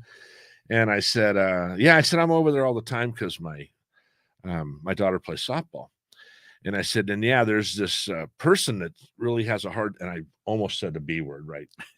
There's this person that has a problem with the noise over there. Yeah, there's one very outspoken person. Yeah, it's his wife. Oh, it is. And I'm talking to my customer. Oh no, I won't say his name, but okay. And I'm like, I was just close to, and this was a big account. I would have lost my job. And yeah, but anyway, I ended up going to that softball field for a few years and doing all that stuff. Now I think it's a great part of Poway, and it's a neat thing to put there because if it does flood, it's recoverable. And the hamburger factory back then, Tony will remember this, was just like one building. I think those other buildings were there, but it was just like an ice cream shop. Yeah, they didn't serve food. You heard it's for sale? I did hear that, and this could be interesting. But you gotta gut the whole thing and put like a brewery or something in there. Somebody said they'd like to see a hop stop type business going there. Now, see, that would be attractive to younger people, not to me, but to younger people. I've been to the hop stop. I had a good hamburger there, but it was lunchtime. I wouldn't drink at lunch, but it's a cool vibe at the hop stop. Yeah, I have a lot of my friends that talking about Facebook, and this kind of ties into that. I have more friends in high school now than I had in high school, right? I probably have 150, 200 friends from high school on Facebook. And we'll communicate, and they'll post pictures of their kids and grandkids. That's kind of what I use Facebook for. It's just fun, right? Yeah. And I use it for marketing. I advertise things. I put videos on there for the podcast and things like that. And this is one of those tools where you can use really positively. Right? Oh, for sure. Versus you can be an asshole, right? There's plenty of them. I know. And I don't, except for everything being true on the internet, I, try to stay. No, I'm just kidding. So I just use Facebook to communicate. I brag about my kids or grandkids or my friends or an event we go to. I have done. Yes, I cooked this tonight. I've done that. I'm that guy too. Yeah. That I made it. I learned how to do indirect heating on my Weber. I'm that guy too. Yeah.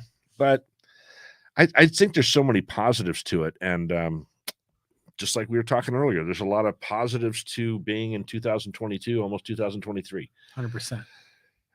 But I don't really want to go back, dude. I don't want to go back to the 70s. No, not at all. No, there's no way. There's no better time to be alive than right now. And when I was thinking about the responses we were going to get from what I say, Julian's one of those towns that hasn't changed in forever. Right. Although I'll tell you a funny story. When I was at Pepsi, I had to deliver tanks up. I was a service manager, and I had to deliver tanks, and we had to take some Pepsi equipment up there to a Subway sandwich. I'm like, Subway sandwich in Julian? Really? That and a Dairy Queen they put in one of these buildings. I'm like, this is Julian. But you know what was funny? They cranked because people were familiar with the food and they knew what they were going to get. Ah, okay. So it's kind of a psychological thing. Now it's not there anymore because we were just up there like a month ago. But my mom lived in Julian, so I was up there like, I don't know, all the time. All the time. And then when she passed away and my dad's passed away, we sold the house. I didn't really want to go back, but we just went back for the first time in a long time. So if you want to move back to a town like Poway was, Northern Ramona or Julian, how do you think people in Ramona felt when they put the estates in? Oh, yeah. I bet they must have been crapping. The same thing. It's like, this is the country. And they put the estates in. So we looked at those houses when I was a kid and went up and watched Bobby Riggs play tennis. Oh, yeah. And got a free watch, That's how old I am. I just remember him playing against, why am I spacing on the lady's name? Billie Jean King. Billie Jean King, yeah. But he would go up there and do demos. He would do like demos, and they would, it was a timeshare, kind of a timeshare gig. Kind of like Lawrence Welk or something. Hey, we got a couple more comments here. Steve Dallas, why aren't you running the chamber now? I want to be careful how I answer this. Well, when COVID started, they chose not to get any help from the government like we should have, as far as I'm concerned. They probably never heard this from me. They're going to hear it right now. They should have went and got those loans, things like that, and kept me in charge because I was good at it and I did a good job. It was, I'll tell you if I don't do a good job on something, but we were doing a good job. And so they let me go because they couldn't afford me, right? I got paid. So then they hired somebody else that's doing it part-time now. That was the board chair. So I'm a little bit bitter about it, but I don't need to publicize it. Okay. That's all I'll say about it. Well, that's from Steve Dallas. I don't know who Steve Dallas That's is. the pseudonym for Mike Devine. So Steve Dallas, I think, is from one of those Bloomberg characters. Oh, so you know how I know Mike? And I mean, let me say, I don't know Mike, but he used to go to LA Fitness all the time, and I would see him because he's a big guy. Yeah, tall guy. And then he used to run up and down. What was it? One of the Stowe Drive, I think.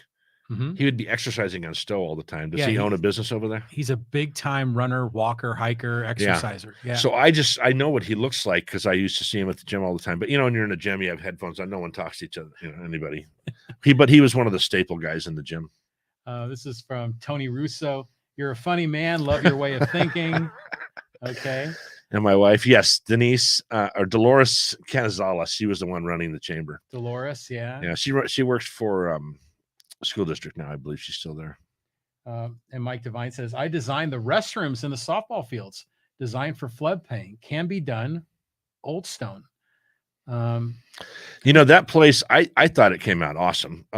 I can't think of anything more that I'd rather listen to than traffic or whatever, than girls screaming about, softball, right? Mm-hmm.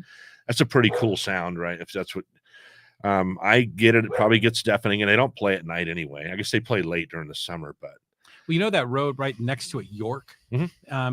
The people that live there were able to convince the school, the Poway girls softball to not start practices until 8 a.m. I think that's fair. They show up before an hour before the game for warmups because they wanted to sleep in the morning. I think that's a fair request, and I think that's nice if they accommodated that. Yeah. I hate to use this phrase because it reminds me of a bad time, but we all just need to get along, right? I'm going to talk about Rodney King, right? Yeah.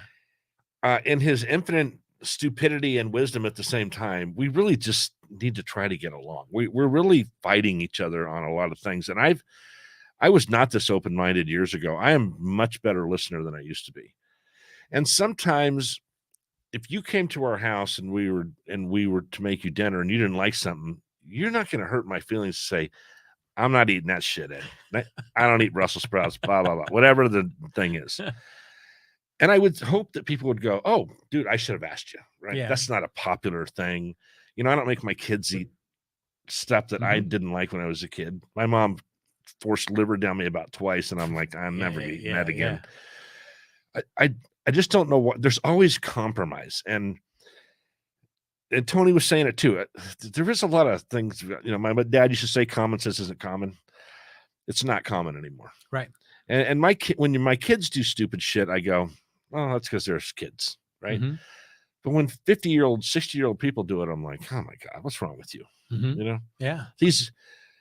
The bad part of the internet where we're watching these Karens fighting at restaurants, people throwing, what would happen back in the day if you did that in Poway? You would have been found in a box somewhere. You wouldn't be dead. Yeah. It wouldn't feel good. Yeah. But we can't do that anymore. We can't hurt anybody's feelings. We can't, it's just gotten that part of progression has really irritates me. There's a couple more here. Be tough anymore.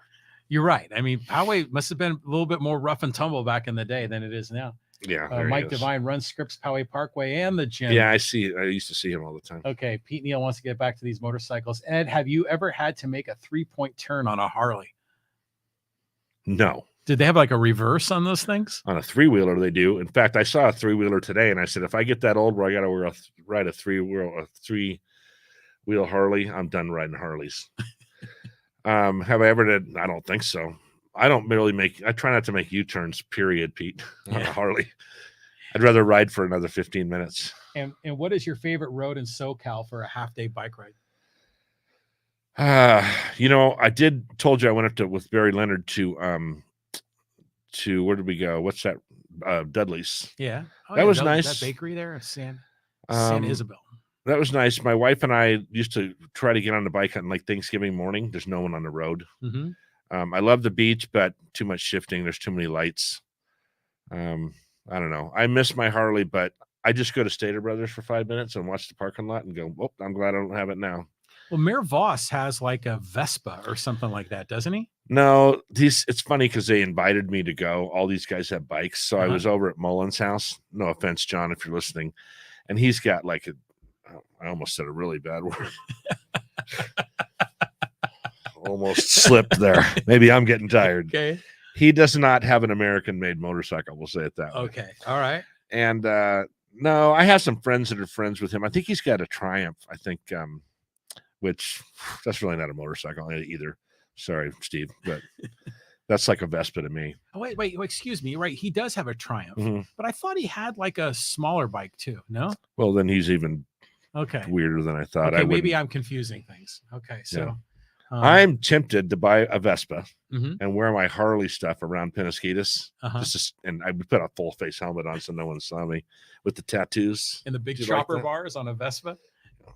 I have a beach cruiser like that with those big bars. This is from Delena Opes. What changed to make you more open-minded, Ed? Children. It's great. You know, my parents were pretty kind of a hard asses. And my dad passed away when I was 19, and I was fortunate enough to be working nights at the time. And so my mom had retired. So when I came home from work, we'd spend hours talking about my dad. And my dad had a rough life and pretty bad drinking problem.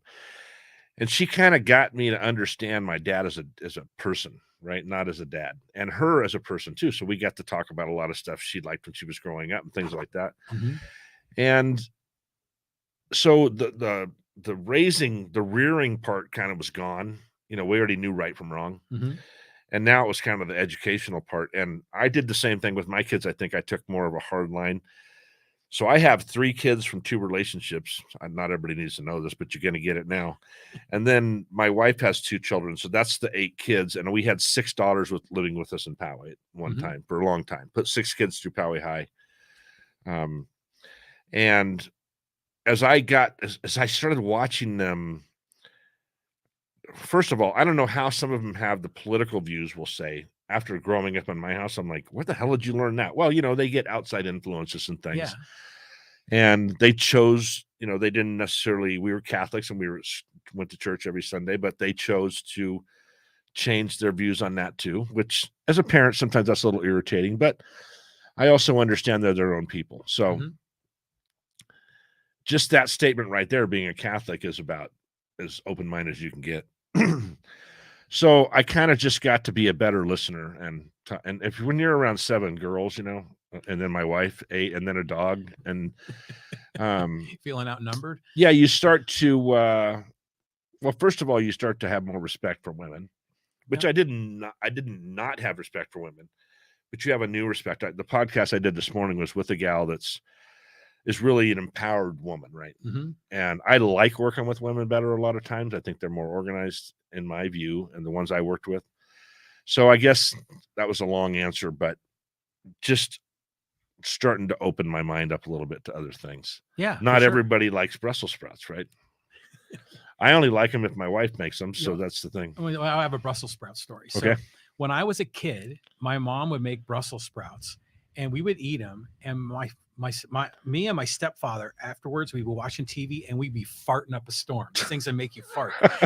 But we hated them, but we thought it was funny because we would fart. But anyways, when I got into my, adult years, I just didn't eat Brussels sprouts for the longest time. But now I love them, especially when you roast them in the oven. And my wife does all kinds of stuff. Really good. So when we met, she wasn't this incredible cook or anything. We were both equal cooks. We made family meals and stuff like that. But a couple of times we've gone to restaurants and I'm like, man, this is good. She's like, I could make this. And she'd go home and make like shrimp scampi or something. Nice. I'm like, holy Christ, this is better than a restaurant. Plus, we were eating clean for a long time and we know what's in it. And I swear, dude, she can literally we go to a restaurant, she can make it. So now if we want something fancy to eat, sometimes we go out, but she'll just like, oh, I can do that. And just eyeballs it too. It's not even like she. Wow. And it always comes out good. So Brussels sprouts. You're fortunate. I never ate Brussels sprouts when I was a kid, but she makes them. I'm like, these kick ass. Yeah, right? they're great. Yeah. Farting. I don't need Brussels sprouts for that. I think that's it was. Let's not go down that road. Yeah. Okay. It was a thing. All right. So John Carson says the world would be better if we could whip more people's asses in public. Dude. So. I mean, you can kind of look at me. I'm not I grew up in the construction industry and grew up in the 70s. And I remember the days when I always got irritated when my kids would get in some scuffle at school. And they're like, well, we don't fight here. And I said, let me tell you something. I'd rather have 2 8-year-olds going at it and learning about pain and things like that than 2 16-year-olds stabbing each other. Well, yeah. I think if we're going to let them fight, if we're going to get them, let's manage their anger and all those other things as little kids, right? My mom used to make us go fight kids. She'd say, that kid's going to keep picking on you. You got to go fight him. I'm like, what are you talking about? She's like, you need to go. And I'm like, you're sending me, this kid's going to whip my ass. But it didn't always happen that way. Sometimes I won. The other smart thing I did is I had one of the toughest families in Poway that I befriended. Never had any problems in high school because they all knew I knew him. They're like, all right, messing with that. He knows those guys. Yeah. I wasn't tough. I just knew people. Yeah. And that makes a difference. Yes, I remember from my days. I learned early. Okay, so now Pete is still on the motorcycle. Oh, good Lord. I'll go to Maui with you, brother. All right, they're great roads. I'll get you some videos of visually practice. Delena says Catholicism is tough these days. Yeah. I think that, boy, here's a statement you probably shouldn't make in public. I think Catholicism as a fundamental basis is a genius religion. I think it's the only religion, but boy, have we screwed it up. Right? Have people messed it up? I put out a video sometimes. It's called The Bar Stool and the Church Pew. And there's a guy talking about how this guy that was going to the bar all the time decided to go to church one day. And when he got there, he just got judged so much. Right. And he said, I felt more loved in the bar. And when you think about, I want to get sidetracked here. If you think about the basis of any Christian religion, Jesus didn't care who his disciples were. Right. He took on the raggedy of the braggedy, right? Yeah. And then turned them into disciples. So we need to start thinking that way, right? Just because someone looks like they do, it's not necessarily, we got to be more open-minded when we meet people. I have learned something from everybody I've ever met. Look, I'm not friends with all these people on here. I told you I wasn't a politician, but I don't hold anything against them for being politicians. Right. Yeah, I think it's noble that they're doing what they're doing. Yeah, right on. I just told somebody once, they wanted me to be on the board of the Poway Chamber before I became the president. I said, I just don't like collective decisions. Right. Okay. I want to be the leader. I don't want to do stuff your way because I lost a vote. Nope. I went to a city council meeting and I actually went there just to be a positive person. All I said was, I appreciate what you guys do. Chris Hazeltine, welcome to the city of Poway. Sheriff, we appreciate what you do. that's all I did for like a minute, whatever time they gave me. I said, nobody ever does that, right? So I said, I'm going to try something new. I think they just gave us some money too. Just kidding. and I just lost my train of thought. But yeah, I forgot what I was going to say. Well, here I want to interject this. You were bringing up the Catholic Church and the bar and where people were most loved. Have you ever seen the movie, The Simpsons movie, when it came out? And is that the cartoon? The cartoon, The Simpsons, Homer Simpson. I've never watched The Simpsons in my life. Well, there's this one scene that was very funny, and there was a church, and across the street there was a bar. And I can't remember what happened in the movie. Some apocalyptic event happened in the little small town, and like the world was going to end. And all the church people ran out of the church and went into the bar. Yeah. And all the bar people ran out of the bar and went into the church. Well, I think maybe too many Catholics run into the bars these days. But I ran the Knights of Columbus organization. I'm a past Grand Knight in Poway. Yeah, my grandfather was in that group. Yeah, and it's a great group. They do a lot of great things. I didn't like the direction they were going, so I told them. They didn't like what I told them, and I'm not in the Knights anymore. Now I'm part of Our Lady of Mount Carmel. But I'll tell you something funny. I see, what's her name? I'm not sure. I can't read it. Delena Olps. Delena. She just said something about Catholics again. But we've been going to Our Lady of Mount Carmel for, I don't know, a little over a year. You know what? No one's ever come up to me and introduce themselves. One guy I introduced myself to because I knew he was the Grand Knight. Really? Is that the saddest thing you've ever you could ever? Well, one of the benefits of going to church is the community aspect, right? Don't you think? Yeah. But it's different, and there's a little bit different ethnic makeup over there. Mm-hmm. And maybe I look scary. I mean, I'm pretty big, but Mm-hmm. you know, when you go to the grocery store and the checker's doesn't look like she's in too good of a mood, or maybe they're having a bad day. And just saying to them, you know what? I really like those earrings. Whatever. Mm-hmm. Do you see what it does to people? It does. It makes a difference. Lights them up. Totally. I try to do that. My wife has a beautiful smile, and we'll be walking through the store and she'll smile at somebody. And I'm like, you just made that person's day. You know what I mean? Mm-hmm. One stupid thing we can do. And I try to kind of do that every day. It's hard, man. Because I get, as soon as I leave the house in the morning, I got to go by an elementary school, and these people can't drive. And it takes all my power to be nice at that next stop, right? Mm-hmm. But we had to do more of that. Oh, I agree. Oh, I know what I was going to say. So Steve, I went to this city council meeting, and I think Yuri or someone was blowing him up, and he can't say anything, right? Right. And I'm like, oh shit, that wouldn't happen with me. I'd probably get. I'd probably be yelling at Yuri, handcuffed, going, I'll be back. You know what I mean? No offense, Yuri, but I just could not say anything. Right. So the first thing I couldn't sit in that position. No, I couldn't keep my mouth shut. Like when you said you have trouble with collective decisions, I get it. Based on what I know of you. I mean, you make up your mind and you go do it. And you know what? I've been successful doing it that way. Mm-hmm. And I know how to get shit done, right? I've done it all my life. I'll figure it out. Here's the thing. If I don't know how to do it, Mike Devine knows how to do it. I'll call you and say, hey, do you have his number? And I'll call him. Yeah. It's not that I know everything, but I know my limits, and I know when to call somebody and get them in there. Mm-hmm. But it's generally not, so I was talking to the Knights of Columbus at Our Lady of Mount Carmel, and I said, who runs your Facebook page? Because I went on, there's 26 members in their Facebook. That's all? 250 members at this place, plus another 3,000 families at church. There's 26 people on his Facebook page. So they said, Artie runs it or something like that. I said, who's Artie? He says, he's one of the Knights. I said, how old is he? He says, 74. I said, I think it's time for Artie to get out of the social media seat and put someone else in there. So it's those kind of things where I don't want to hurt Artie's feelings, but he's not helping the cause, right? Wow. There's a couple more comments here. Delena's lighting up the screen here. We're Catholics, and I notice a lot of people leaving the church. I think as parents, we have to let them make their own choices when the time comes. Well, you don't have a choice. I don't know how old your kids are. I'm sorry, Delena. I can see it now. I don't know how old your kids are, but you're not going to have a choice. And I think back to when I was 18 and my mom would tell me something, and I'm like, yeah, whatever. I'm going to do things my way. So, and I did. And sometimes it didn't work out. Most of the time it didn't work out, by the way. If I had listened to her, I'd probably be better off. But I just think back, and I didn't want to have an adversarial relationship with my kids when they got older, because I talked to every one of my kids on a regular basis, pretty much. Right.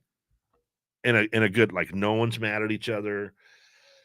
Do they make decisions I don't like? They do. And sometimes I tell them I don't like that, but you know what? It's your life. And when the shit hits the fan, I'll tell you, I'll say, I told you so one time. Right. I always do it one time. But sometimes they do things that worked out, and I'm like, well, I'm surprised it worked out, but good for you. Good job making a good decision. Right. They all have kids. All my kids have kids now. Is that true? It is. So they have to deal with, shit I dealt with. Right. Yeah. All my kids have kids. So they get a taste of their own medicine. I am going to need a wheelchair ramp to get out of here. Okay. So Mike Devine says, my daughter became Catholic when she got married. I was raised Catholic, but married a Jew, and just let the kids choose. And those are a lot of challenges a lot of families have, because I know for me, when I was raised, my family all came from an Irish Catholic community. Everybody was Catholic. But now, there's interracial marriage, interreligious marriage. And kids are going to be in a difficult spot when their parents are two different religions. And I agree, Mike, but I hate we should just let them choose. The only reason I hate that statement is because I got some kids that shouldn't be choosing stuff, but whatever. Just a few more. But my youngest is 26 years old. So, I mean, I have grandkids, but my youngest child is 26. Wow. So I was 26. I had 2 kids already. So. Delena goes on to say, I think for us, we go through so much to become confirmed Catholics that a lot of people stay even when they don't believe anymore. So that's where you see strain. Well, here's another thing I did at this. So I taught a class. I helped teach a class for 8 years, RCIA class, which is CCD, basically catechism for adults. Mm-hmm. Confirmation is wasted on teenagers. They should not be getting confirmed in their teenagers. They have no clue what they're doing. I was in the 7th grade when I was confirmed. All they're doing is doing what their parents told them to do. Pretty much. And they're getting confirmed. And then they get the Catholic guilt. When you become a Catholic as an adult, generally what I found is that people completely understand what they're getting involved in. It makes more sense. There's reasons for, there's certain things they've done that there's reasons why you do it that way. Sometimes the kids would ask me questions like, you got me. I don't know why they do that. But as an adult, I can understand it, right? Mm-hmm. It's like it's like these politics, try to explain all this shit to an 18-year-old. They're like, that doesn't go on. You're like, oh yeah, that goes on. When you get to be 40, you'll understand. Mm-hmm. So I think that, like I said, confirmation is wasted on children. I think that you should have to wait until you're, I think you have to wait till you're 25 to get confirmed. Mm-hmm. Almost. I think that I used to say that I think you should have to be 30 before you can get a marriage license. But some people are better at it younger and older. So people are definitely getting married later now, so in a lot of ways, I think that's good. It's good, but we're doing married stuff when we're 22 that we shouldn't probably be doing. And that could mean a lot of different things. You make the call on that. But listen, I was in no shape to get married when I was 22 years old. Mm-hmm. I mean, mentally, I was not even close to being there. I'm not even sure I was ready when I was 24, but I did get married when I was 24. It didn't work. It didn't work out. I mean, I was only married for 5 years. So yeah, that's young. Yeah. And I was 29. Yeah. When I got married. I felt right. But my wife and I got married. We'll be married 20 years in March. February. She probably threw something right when I said that. We met in March. In February, we married 20 years. And I got to honestly say, I don't want to really go down this road, but it's probably the best marriage I've ever ran into anybody that has, because we just don't argue. We understand each other's quirks or whatever. Mm-hmm. And it just works. Good for you. Yeah, we spend all this COVID time together and it's no issue. Right. I help her around the house. She helps me when I got to do it. We just kind of pitch in, and we're raising 2 kids together, grandkids. Mm-hmm. And I don't know. It works for us. Good for you. I think a lot of people would love to find out your secret formula, but maybe it's not that secret. Maybe it's not a secret. It's letting a woman be a woman and a guy be a guy. Yeah. Right. And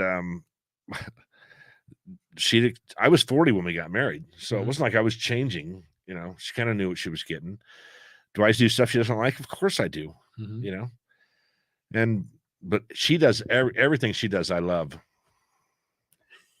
She's still watching, but she's just a real reasonable. We're both pretty reasonable when it comes to and one of the things we did since we had kids, we took care of our own kids when it's at a time when the situation had to be that way.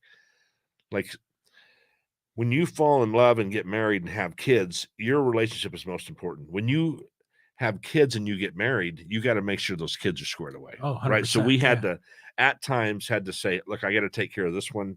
You take care of that one. Yeah. And then we would, meet back in the middle collectively. Mm-hmm. And we communicated a lot for the 4 years that we were dating, which she'll remind me all the time that we waited 4 years. But it was what's made our marriage where it's at. It's made it successful because we communicated a lot. Good for you. Yeah. No, that's probably my biggest success, without a doubt. Well, here she is. She's thank God. She's congratulating you, crying. I'm laughing. That was close. Yeah. Good on you, Kit. And John Carson said, married at 22 and still going 17 years. Amanda is my best friend. Good for you. You got to have that attitude, man. And John, didn't you just have an anniversary, right? Or was it a birthday? I can't remember. You were celebrating on Facebook. Maybe it was both. I don't know. So Mike Ryan on the live stream. Hey guys, what's up? So yeah, Mike wants to come on I got to get him on my podcast. He's got a pretty good story. Oh yeah, he's a great guy. Yeah. So actually, my wife and I and Mike and his wife were going out to dinner on Sunday night.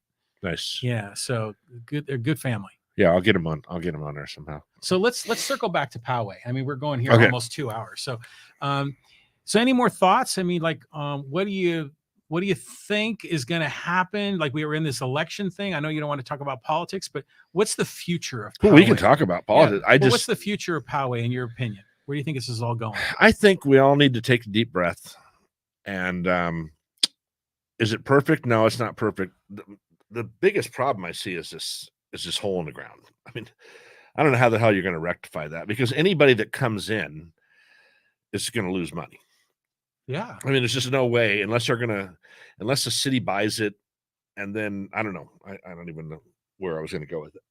I just don't see how you're going to fix that. That's going to be a challenge. Mm-hmm.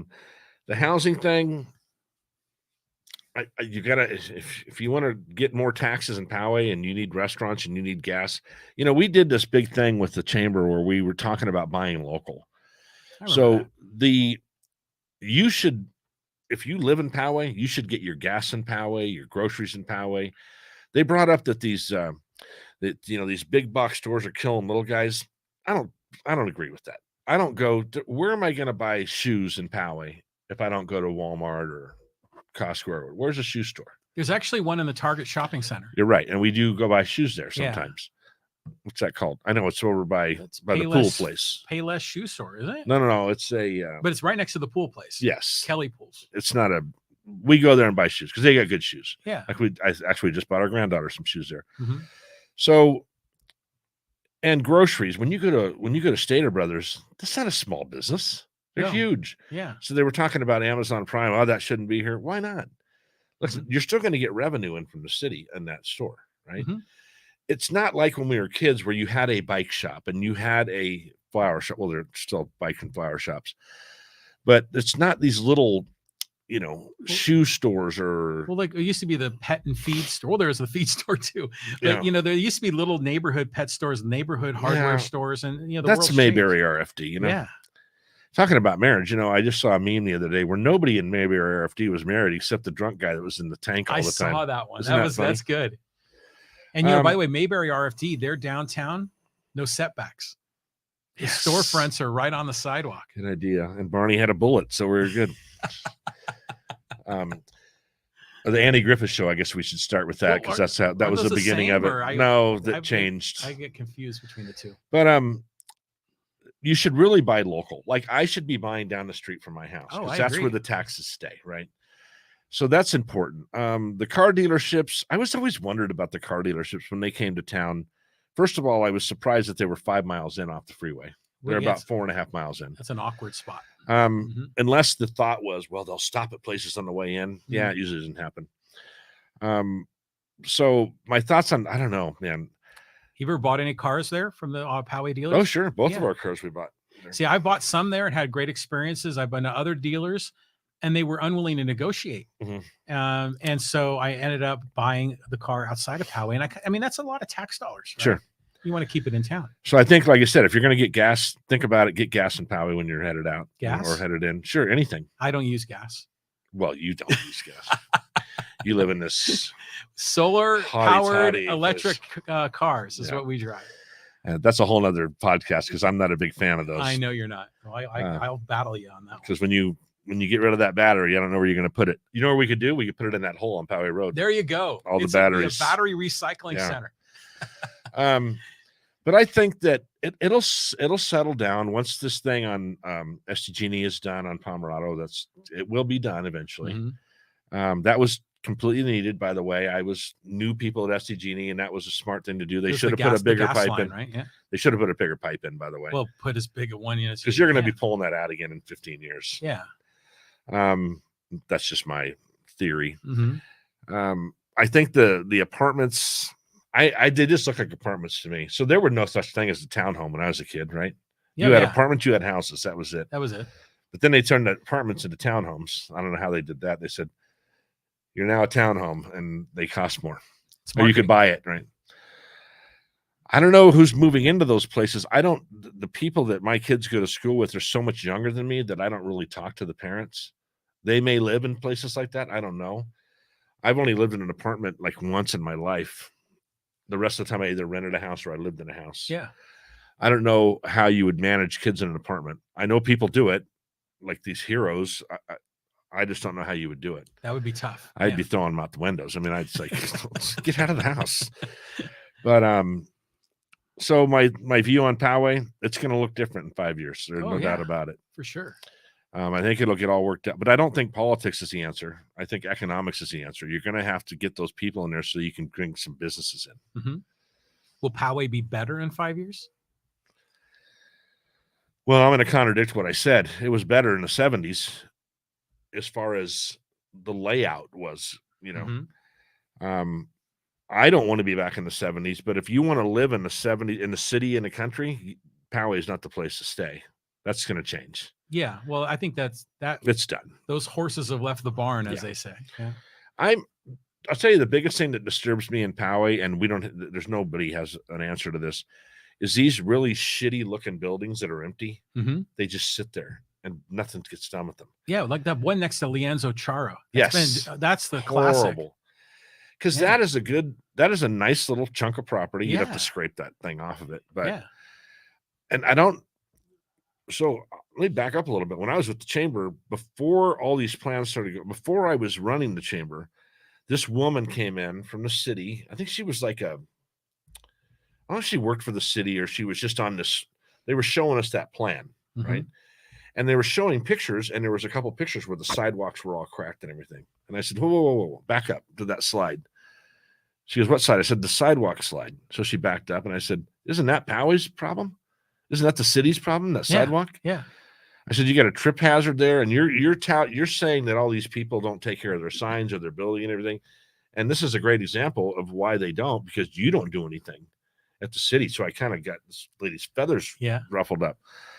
I said, don't be a pot calling the kettle black. I mean, you got to go fix your stuff first and then kind of come in. I wish there was something, and the sign rules, you guys were talking about signs last night. So half these signs are broken and everything else. I thought there was rules against that, but I guess the maybe political not. signs? No. The signs like for businesses? Tony was talking about a business that put a sign up and they made him take it down. Like if you put those signs up that go like this and they're like blowing the wind. Oh, they're like sales. Those are illegal in Poway.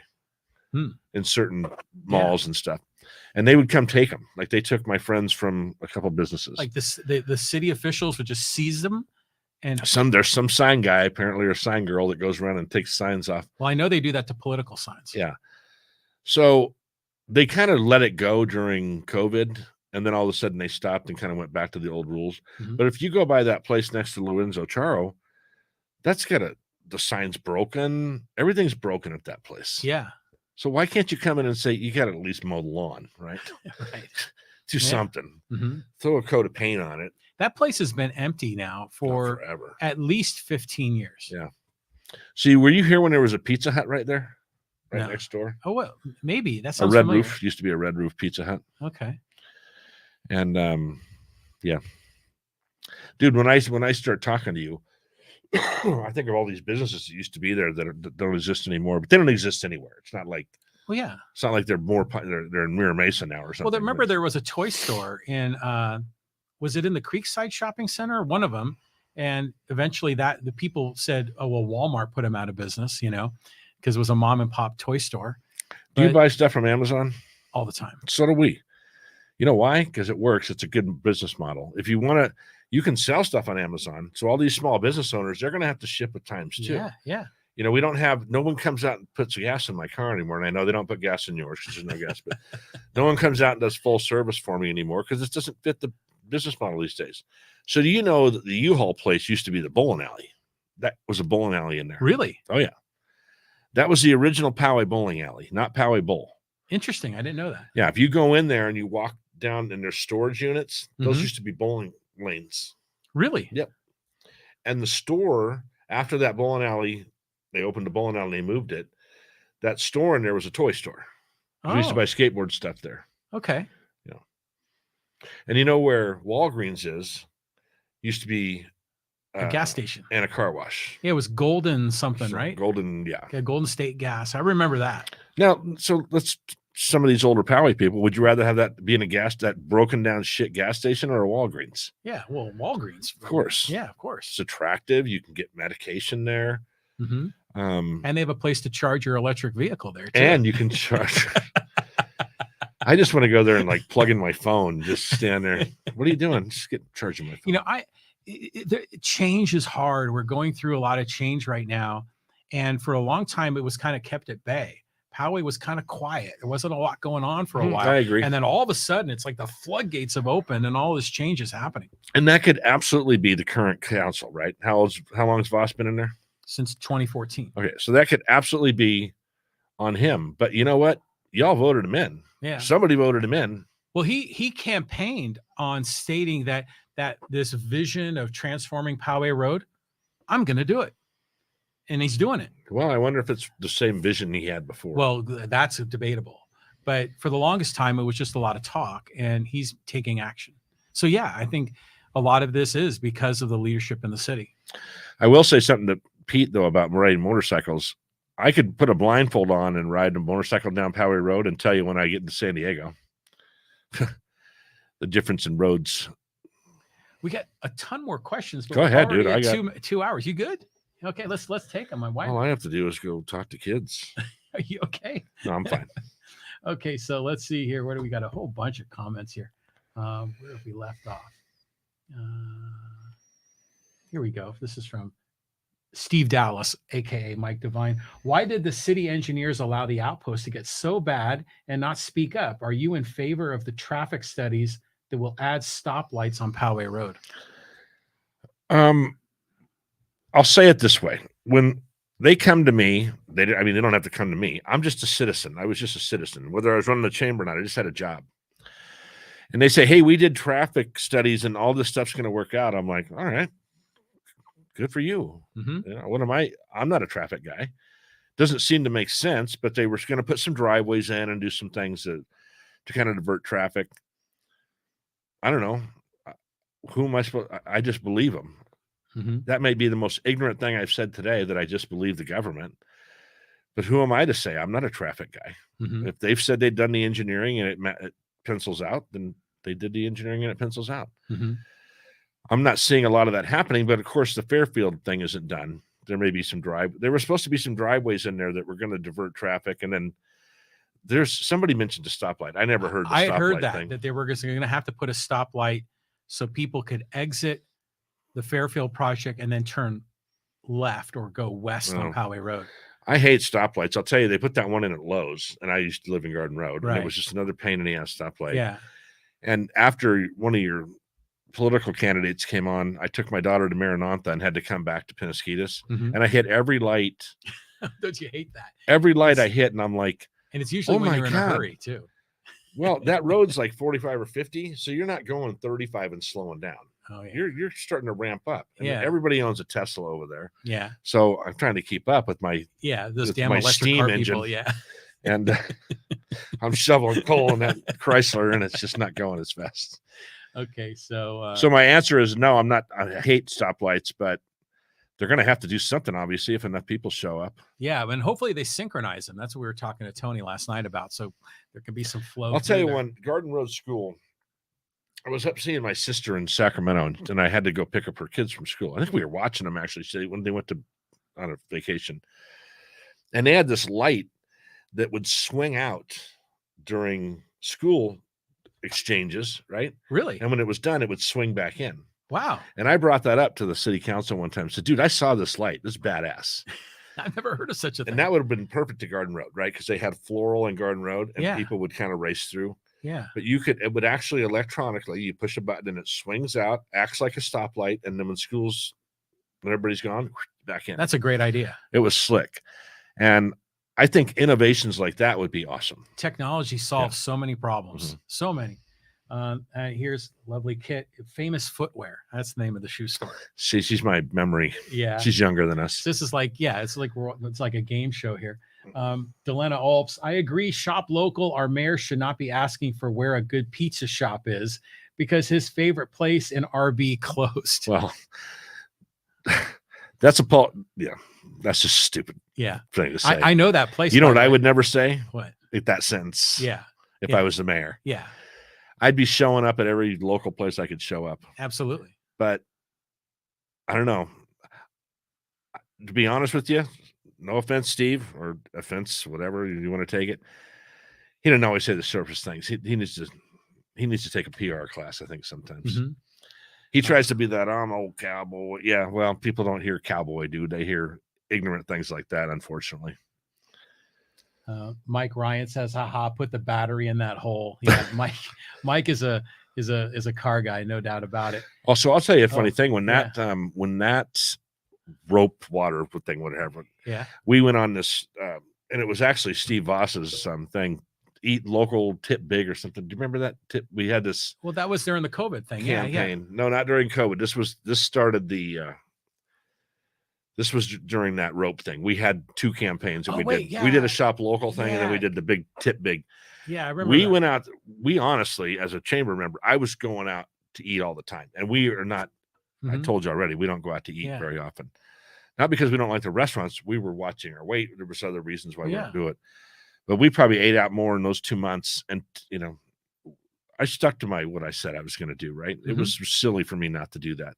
And we were going out to lunch locally, and we're doing all those things. And I'm no angel, believe me, but I was trying to do my best to kind of, people are watching me. I better be, watching what the hell I'm doing. Walk the walk, right? Yeah. So, but anyways, man, Mike Ryan, by the way, he's a big Datsun Z fan. And he's really into it. And he's got some beautiful cars. Oh, I think I saw that on Facebook. I think he took a picture of one. So Delena Ulp says, at the Hyundai dealership, there's a $7,000 upcharge for just buying in Poway. It was part of the reason they were not getting inventory during COVID.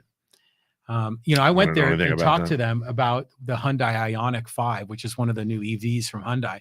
And they wanted like a $7,000 upcharge, but on top of MSRP. But I didn't see it as a Poway thing. I don't think that's a Poway thing because was just the marketplace. They have a Jeep out that, I fantasize about buying cars. I want to get another Jeep. I had a really nice Jeep for a long time.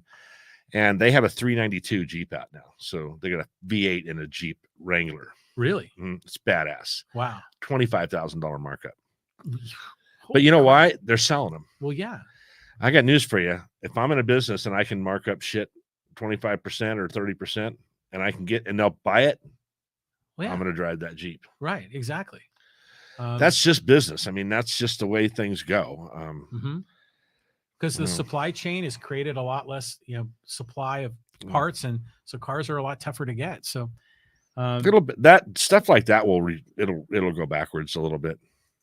Mike Ryan says Poway will not be better in 5 years. Poway will be congested and crime riddled. Okay. I listen. We moved out of San Diego because there was a guy running down the street with a knife hanging out of his stomach, and my mom said, "That's it, we're moving." This was in 1974. Crime is always going to be around. And it's just numbers. You said it last night. More people, more crime. It's always going to be about the same percentage. These cops, I'll tell you, I told you how bad the people drive in my neighborhood. I've never seen a cop pull anybody over there. You know why? Because they don't have time for traffic anymore. There's so many other things going on. Their hands are tied on so many things. I'm a big advocate of police, and when we were kids, the sheriffs were all over the friggin' place. They bugged the hell out of us. But you know what? The crime was really low too. Right. These guys cutting catalytic converters out of cars. If someone does that at my house, they won't be able to drink water because it'll be leaking out of them. You know what I mean? Because it's like an old Bugs Bunny cartoon. That's right. Bugs Bunny. I'll take it out on them. Yeah. I mean, you don't know. We've seen areas. This happened to areas, right? When I was a kid, Kearny Mesa was nice. People wanted to live there. You want to live in Kearny Mesa now? No. So I guess it's too bad, because we can look back and say, but you can also, where did you grow up? San Francisco Bay Area. And was it a nice area? It was just kind of standard middle class. Is it now?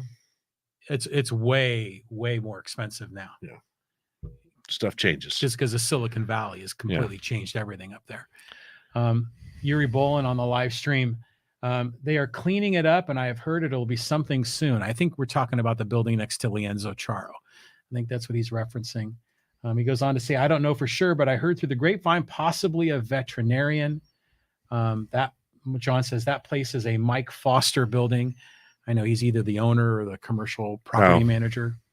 Wow, there's just a lot of people here coming in. Yeah, Sean Carson says next to Lienzo Charo. Yuri says, I would vote for Walgreens myself. You know, Yuri works at that Walgreens. I know. I see him, and I see his wife where she works too all the time when I was in the chamber. Mike Ryan says his vision for a horrible one. The building off the road looks terrible. Which one? I don't know. Again, the hole. And again, the comments are coming in, and we're not responding in real time. So I'm not sure. He's probably talking about the hole with all that. See, I would have taken that wood down because it's getting moldy. Oh, it's yeah. They're gonna have to blow. So they were doing something yesterday there, though. I told you I went down to lunch there, and they were opening the gate. Really? Now they could have just been going to finding their car keys. I don't know, but there was 2 trucks there, and they were doing something. I think at this point, the city may have to get into their relief fund and just make it look different. Mm-hmm. So we know that in life, perception is a big deal. For sure. Right? If the people in the office, the incumbents would have been smart, they would have done this 2 weeks ago and made it easier on November 8th for themselves. Yeah. And that could have been, I don't know, hire a company to come in and just take that thing down. You know how fast it goes down in an hour and a half. It takes 6 months, but it goes down in an hour and a half. Mm-hmm. And then, I don't know, dress it up like Halloween or something. And there's 100 things they could have done that would have been nice. They could put, I don't know, anything. If they just decorate it right now, so people forget it for a minute, I don't know. Yeah. Well, again, I'm more of a marketing person. I would have taken a marketing view on that. Would it be great if the property owner would cooperate and do something like that? But yeah, right now it's just ugly. Mm-hmm.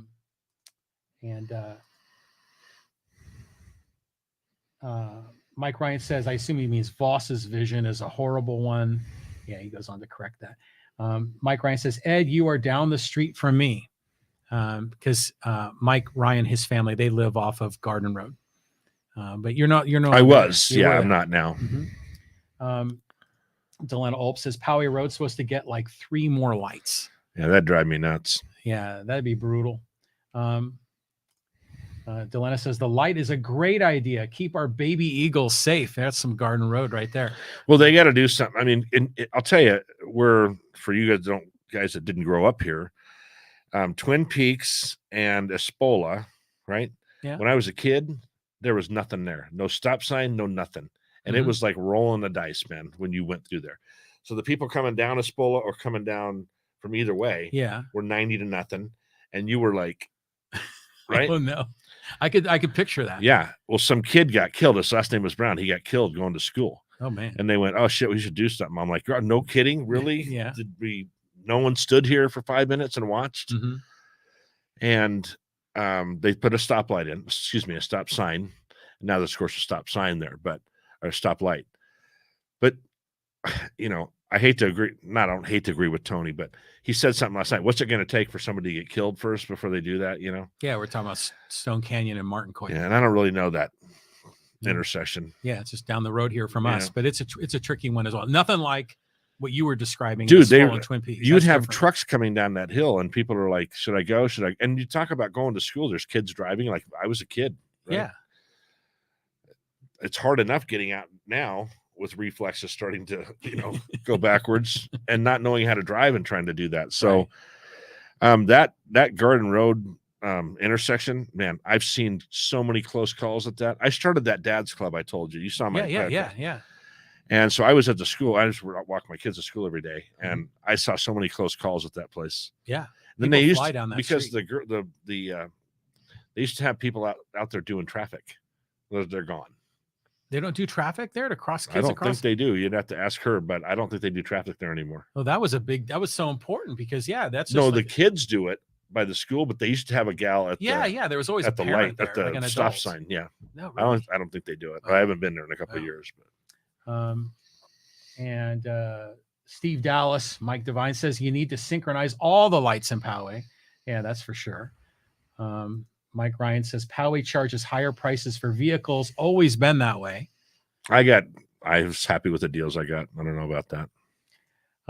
Steve Dallas, how hard is it to do ribbon cuttings for all new businesses when they open? People have suggested that some businesses get special treatment. I'll tell you that when I was chamber president, we would, if a new member came, we would ask them if they want to do a ribbon cutting. Some did not. I did them on Saturdays. I did them at night. I did one on Sunday once. I always showed up, tried to get the board members there. Sometimes the city council would show up. Yeah. It was exciting for the business.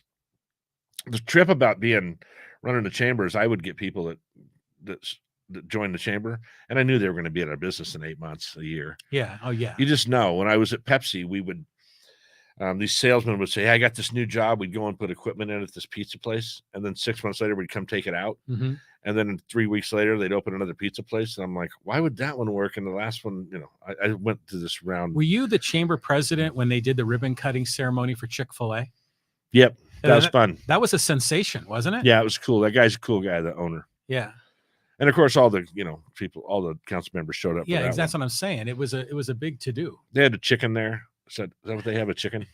It's a cow. The cow. They had the cow there. Uh-huh. That was pretty fun. Listen, it was fun being chamber president. I was popular because I never gave anybody bad news. Right? The politicians gave bad news. I was a good news guy. Right.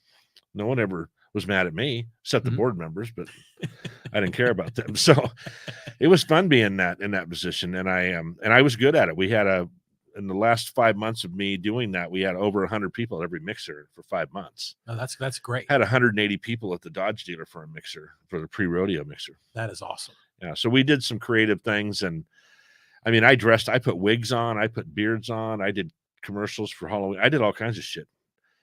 Because you know what? It was just fun for people. We got rid of all the emails and only sent them email a couple times a month. I didn't bug the people, Mm-hmm. I know how to grow those organizations. I know how to grow organizations like that. It's fun. Yeah, I have a good time doing that. So I think they're doing fine now. I don't know. I'm mad at them, so I'm not involved. All right, let's see what else. We got more comments. Delena Olp says, it's not at all the dealerships in Poway, just was the Hyundai. Friend of mine worked at Moreno Valley Hyundai, and Jeeps are always top tier. They're fun. I don't know anything about the car. I used to work in the car business 100 years ago, but I sold commercial stuff. Mike Ryan says the housing.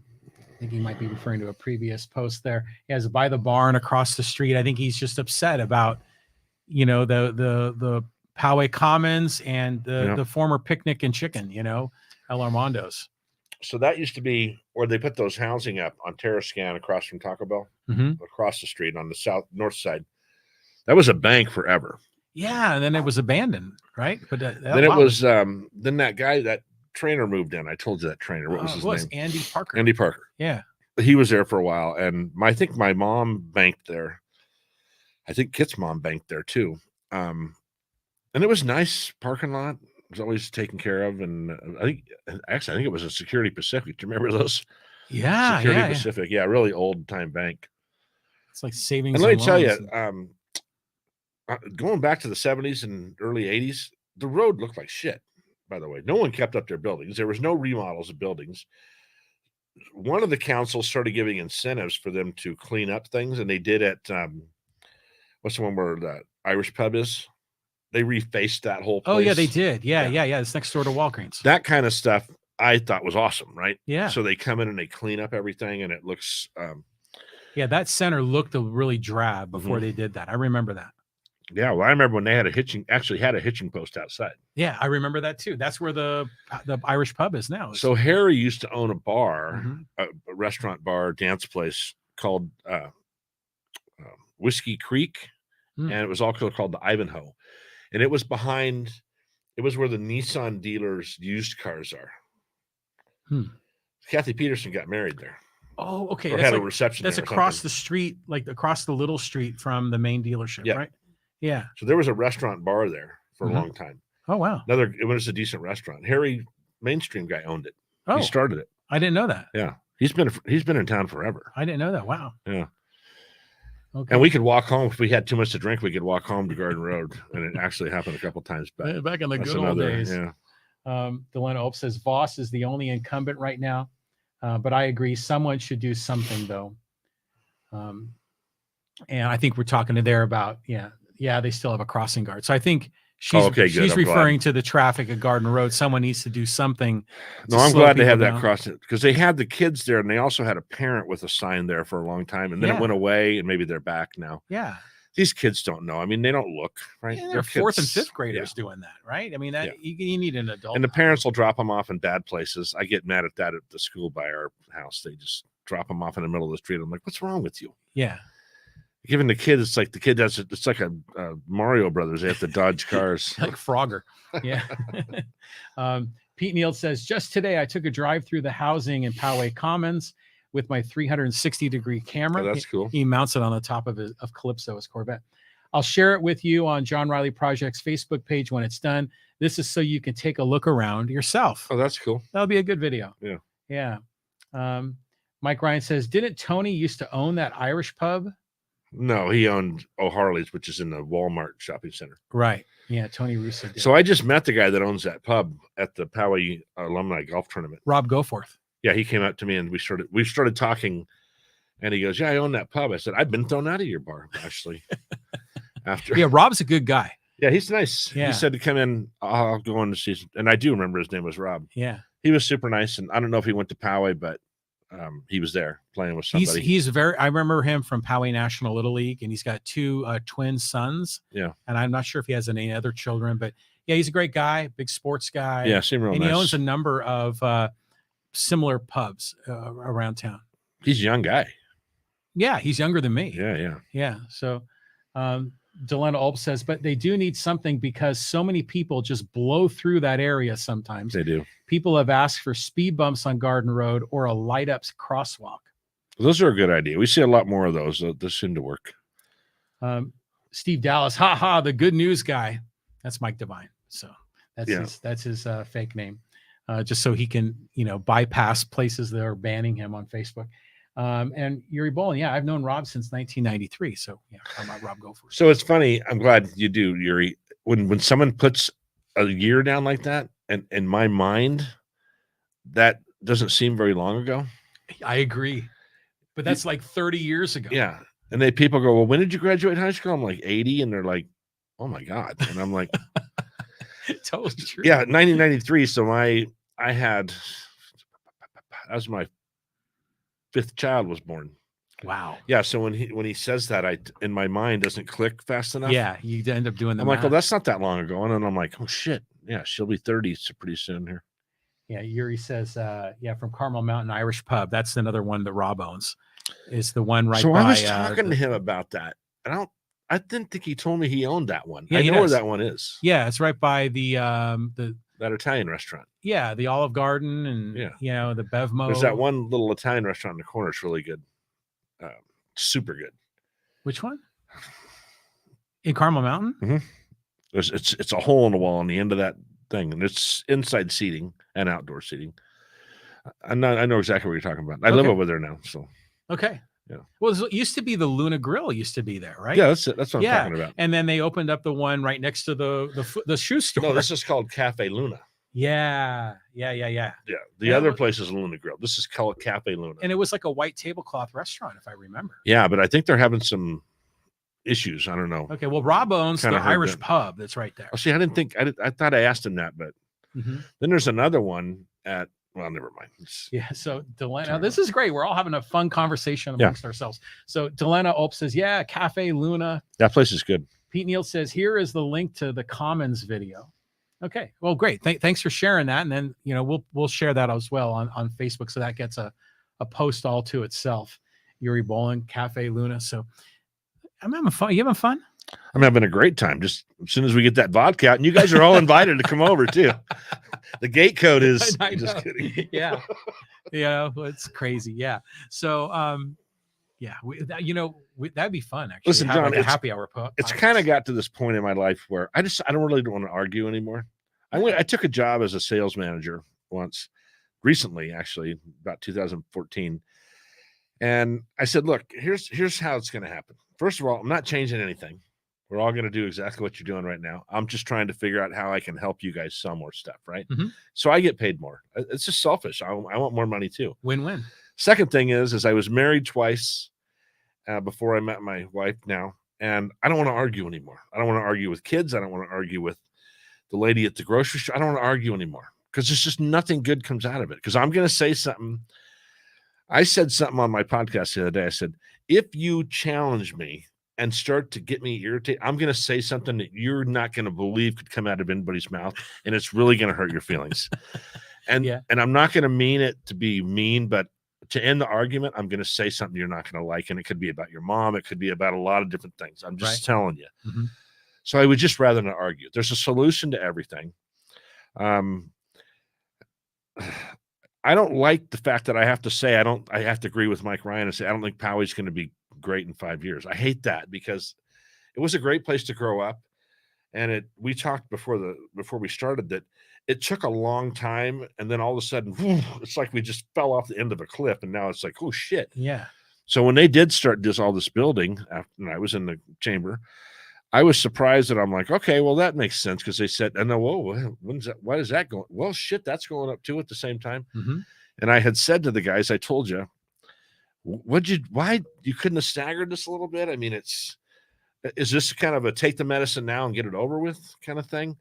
But it's going so fast, you almost don't even have time to correct the mistakes, mm-hmm. right? Have you ever been doing something, working in the garage, working with your kids or something? And you go, hold on a second. Hold on. We got to rethink this. This isn't working. Oh, yeah. Right? Do you do that all the time in your life? Yeah. Or at work, I've had to do that. I've been in situations and I'm like, you know what? I'm an idiot. You guys were right. I should have listened to you in the first place. You're right. Scrap what I said. Mm-hmm. You know, you take charge of that. I mean, I've had to do that. I don't mind doing that. I'm not insulted by that. But we're not doing that, right? We're not saying, hold on a second. Mm-hmm. It doesn't feel like we're doing that in Poway.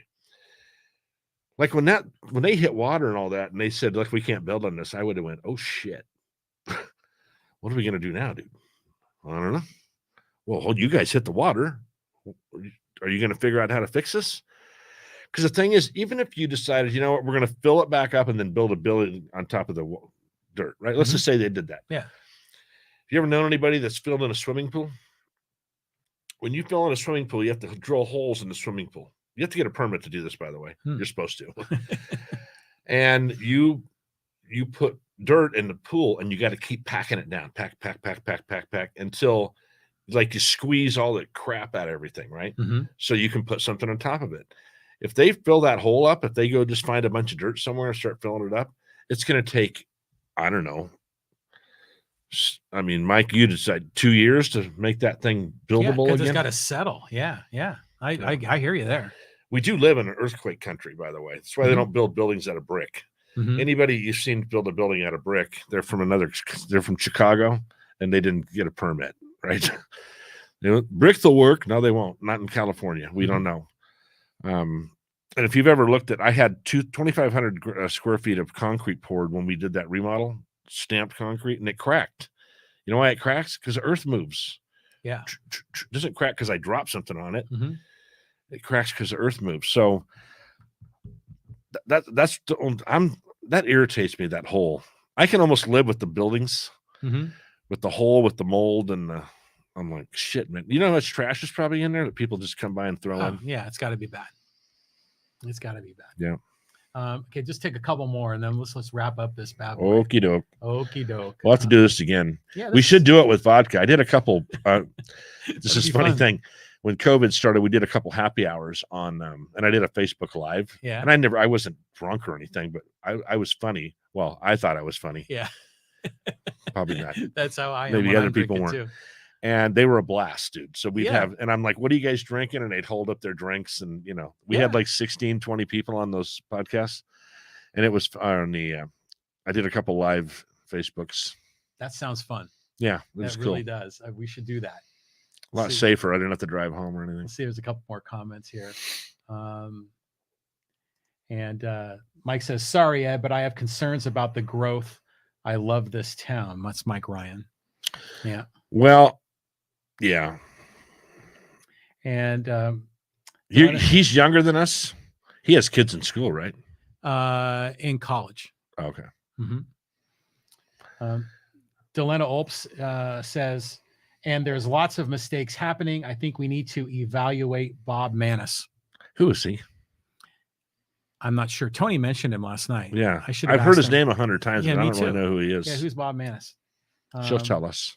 Delena goes on to say, also, many people warned them they were going to hit water table. They just didn't listen. I know Delena's husband, Chris Olps, warned them. Pete Neild warned them. And I didn't give it two thoughts because I thought they, I don't know. I figured they knew what they were doing, right? Yeah, you assume that. I had when we remodeled that house, I went to the city before I did anything, right? We were just talking about it.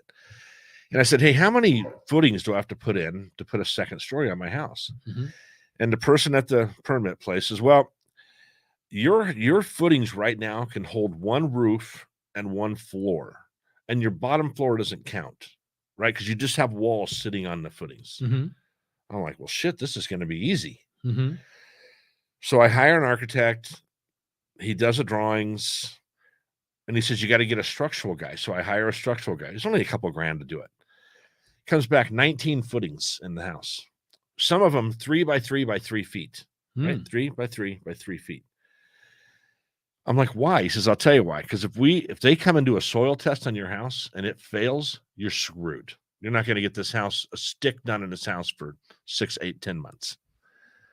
So he says, for the price I'm charging it, and cement was cheap at the time. So what is a footing? So when you put like that beam right there, is sitting, there's a footing underneath that beam. Oh, right. So there's a big piece of concrete in the ground, and they put a beam up, and that beam's on that. Okay, and there is a piece of concrete over there. Yeah, it's nailed to the top of that. Oh, I didn't know that. And that's how they can put your roof in. Ah. So I was familiar with this from being in construction, right? Mm-hmm. So, so they had to, like 19 footings had to go in this house, and but like I said, concrete was relatively cheap. And so my buddy comes over, the carpenter. He's like, who the hell told you to do that? I said, my structural guy. He says, I've seen 3-story apartment buildings that don't have footings as big as you're putting in. But I'll tell you what, the house, if we ever had an earthquake, my place was the house to go to. Right. So I was in crane business. You know what, those big tower cranes with the thing? Oh, yeah. So what they do is they put a big piece of metal in the ground, and they pour concrete in the ground, right? And that's where, and then then they have these bolts sticking out of the ground. They bolt, it's like a what do they call those? A rector set. A rector set. Yeah. And they start bolting that to that thing, right? And they put that tower crane up, and they do all the work. Yeah. Then they come back and they take it apart, and they just cover the concrete. Yeah. So where every tower crane's been, there's a big piece of concrete in the ground. For that the crane was on. We could fill the hole. Yeah. Well, where the piece, the footings are, right? So it's just the footings they put down to go all the way down to the bedrock. Isn't that kind of the idea? I'm not sure about that, but probably. But for some of those bigger buildings, so we could fill it up with concrete, the whole thing. And what's concrete now? Bucks. Let me do some math. $1 gazillion it would cost. Pretty much. Franklin, here, be careful here. If you need a DD, you know how to get a hold of me. My wife does not drink, so she always offers, look, if you drink, I'll come get you. Okay. I'm not drinking, Bev. I'll be home. Yeah. And then Mike says, I'm 51. Okay, so. Oh, so yeah, I thought he was a little younger than that, but here I was going to be a smart ass and go, I don't have to worry about it, right? That's kind of a smart ass thing to say, because I don't like where Poway's going. I don't have to worry about it. Because you know what? At this point, I'll move somewhere. Yeah, you're going to be moving soon, so yeah. Well, hopefully, it's nearby. John Carson, John Carson was a candidate in 2018, and he came here. We did a podcast episode, and we've been talking about having just a music podcast. Oh, that'd be fun. But now he wants to do music, vinyl, drinking podcasts all at the same time. I'm all on board. That'd be fun. Yeah. See, we need to have some fun in life, right? Yeah. This busy shit. I've been busy for a long time. It's kind of fun just to kind of hang out. Let's schedule that. Because John, we've been talking about doing that.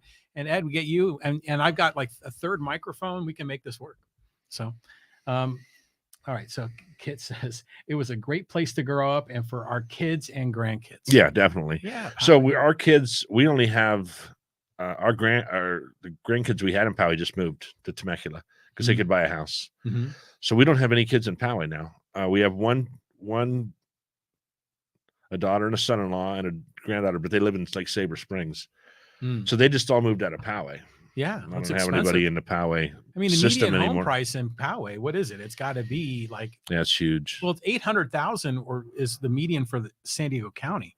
So Poway's got to be a little higher than that, right? Yeah. Crazy. Director of Development. Yes, that's Bob Manis is the Director of Development. Delennis is the Director of Economic Development. So, well, the Director of Economic Development was Craig Ruiz. He Mhm. just left. Is that the new guy? Maybe. Okay. I don't know. I just talked to him the other day. Mike Define says at least 2 years. Right, that's to pack down that hole. Oh, to pack down the hole, 2 years. Yeah, that makes sense. At least 2 years. And, Yeah. and then you talk about money to come, because if they're, well, first of all, if you're building homes on it, it's not a good idea for it to fall over. Yeah. I'm just saying that as a non-engineer. Yeah. So then what do you put on it, right? I mean, you'd be better off right now filling it up with, I don't know. So you could probably put rails from the side. I don't even know what you do. That's the frustrating one for me. And I'd love to have the city council explain that to everybody, but I'm sure they will during this election. Well, I guess they're not, because they're done, right? They're done talking. They're waiting until November 8th. Yeah. I mean, pretty much. Yeah. So Mike goes on to say, do you think the city is caving to state demands, or the improvements are a city-driven effort based on the water system failure? I think all of those things could be a situation. I think we're in a state. Well, listen, I know he's not 25 years old. He's been in the state long enough to see it go to decline, right? Mm-hmm. It's becoming a different place than where my parents moved to in 1962, or when I was born. I love California. I grew up in San Diego. I grew up in Poway. But the state is obviously in a little bit of state of flux, right? Yeah, a lot of things have changed. But I think to this point, I think one of the arguments that was made to install or to build all that housing was to generate more property tax revenue, because the city, they need to improve their financial condition. And if they have to make this huge investment in this water system, 100%, they're going to, it's about bodies. It's about getting bodies in here. You can't. All right. Hey, Delena's in. She's going to drink with us. Come on, man. All right, here we go. We better get sorry to interrupt you. I'm going to get Kit a bus to take us all home. Yeah. And then Mike. It's all about, listen, is it such a stretch that it's all about money? It's all about getting bodies in here. Here's what rich people problems. I'm rich and I live in California, but I need poor people to do a bunch of stuff for me, right? Mm.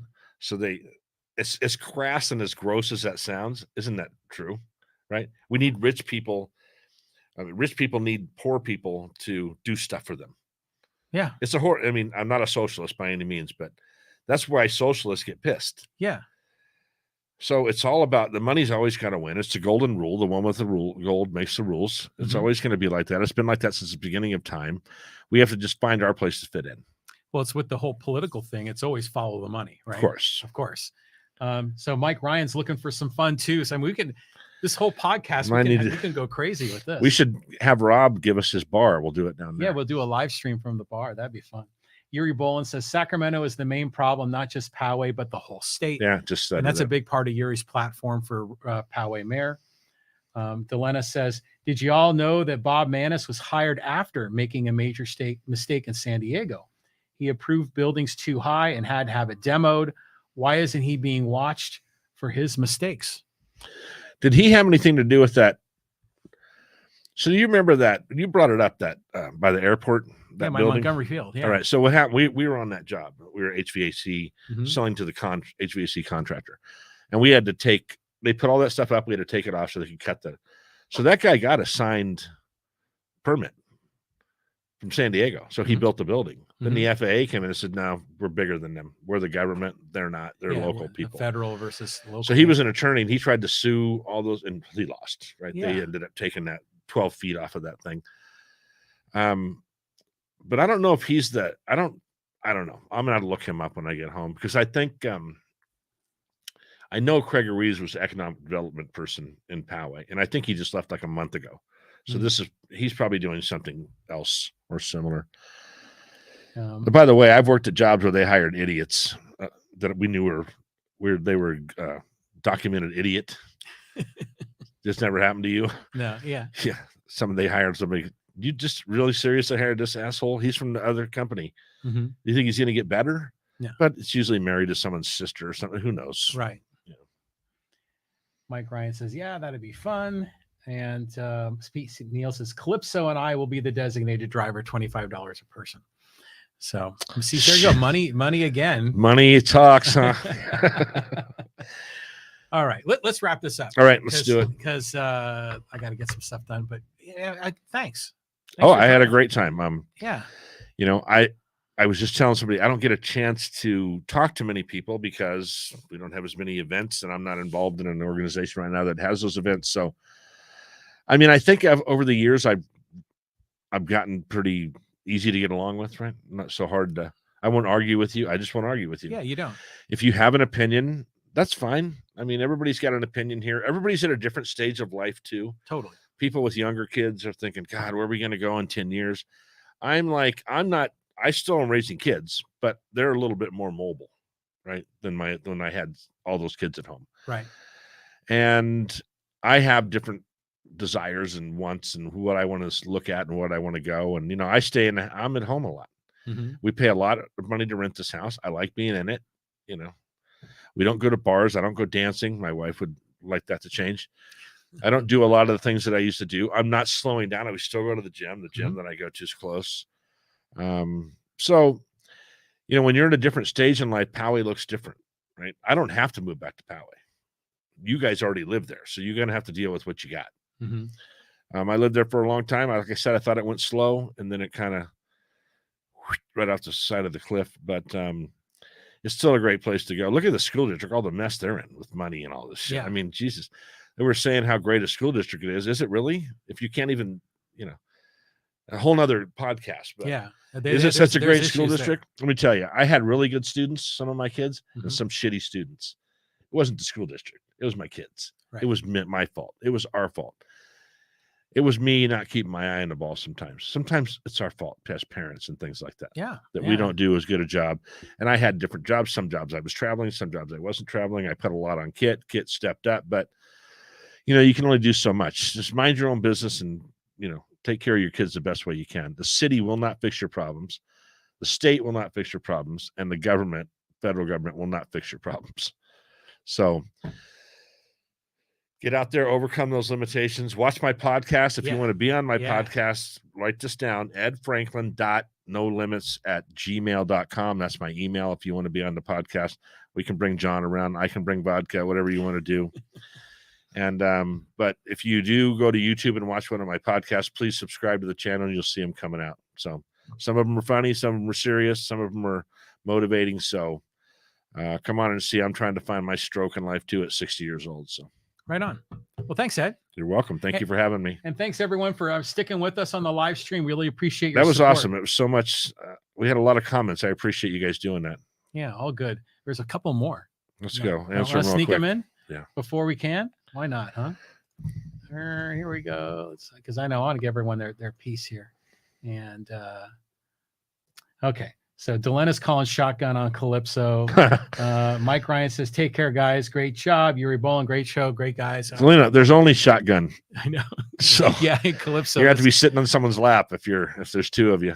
Okay. All right. We're out. We'll see you folks later. Bye-bye. Thanks, guys.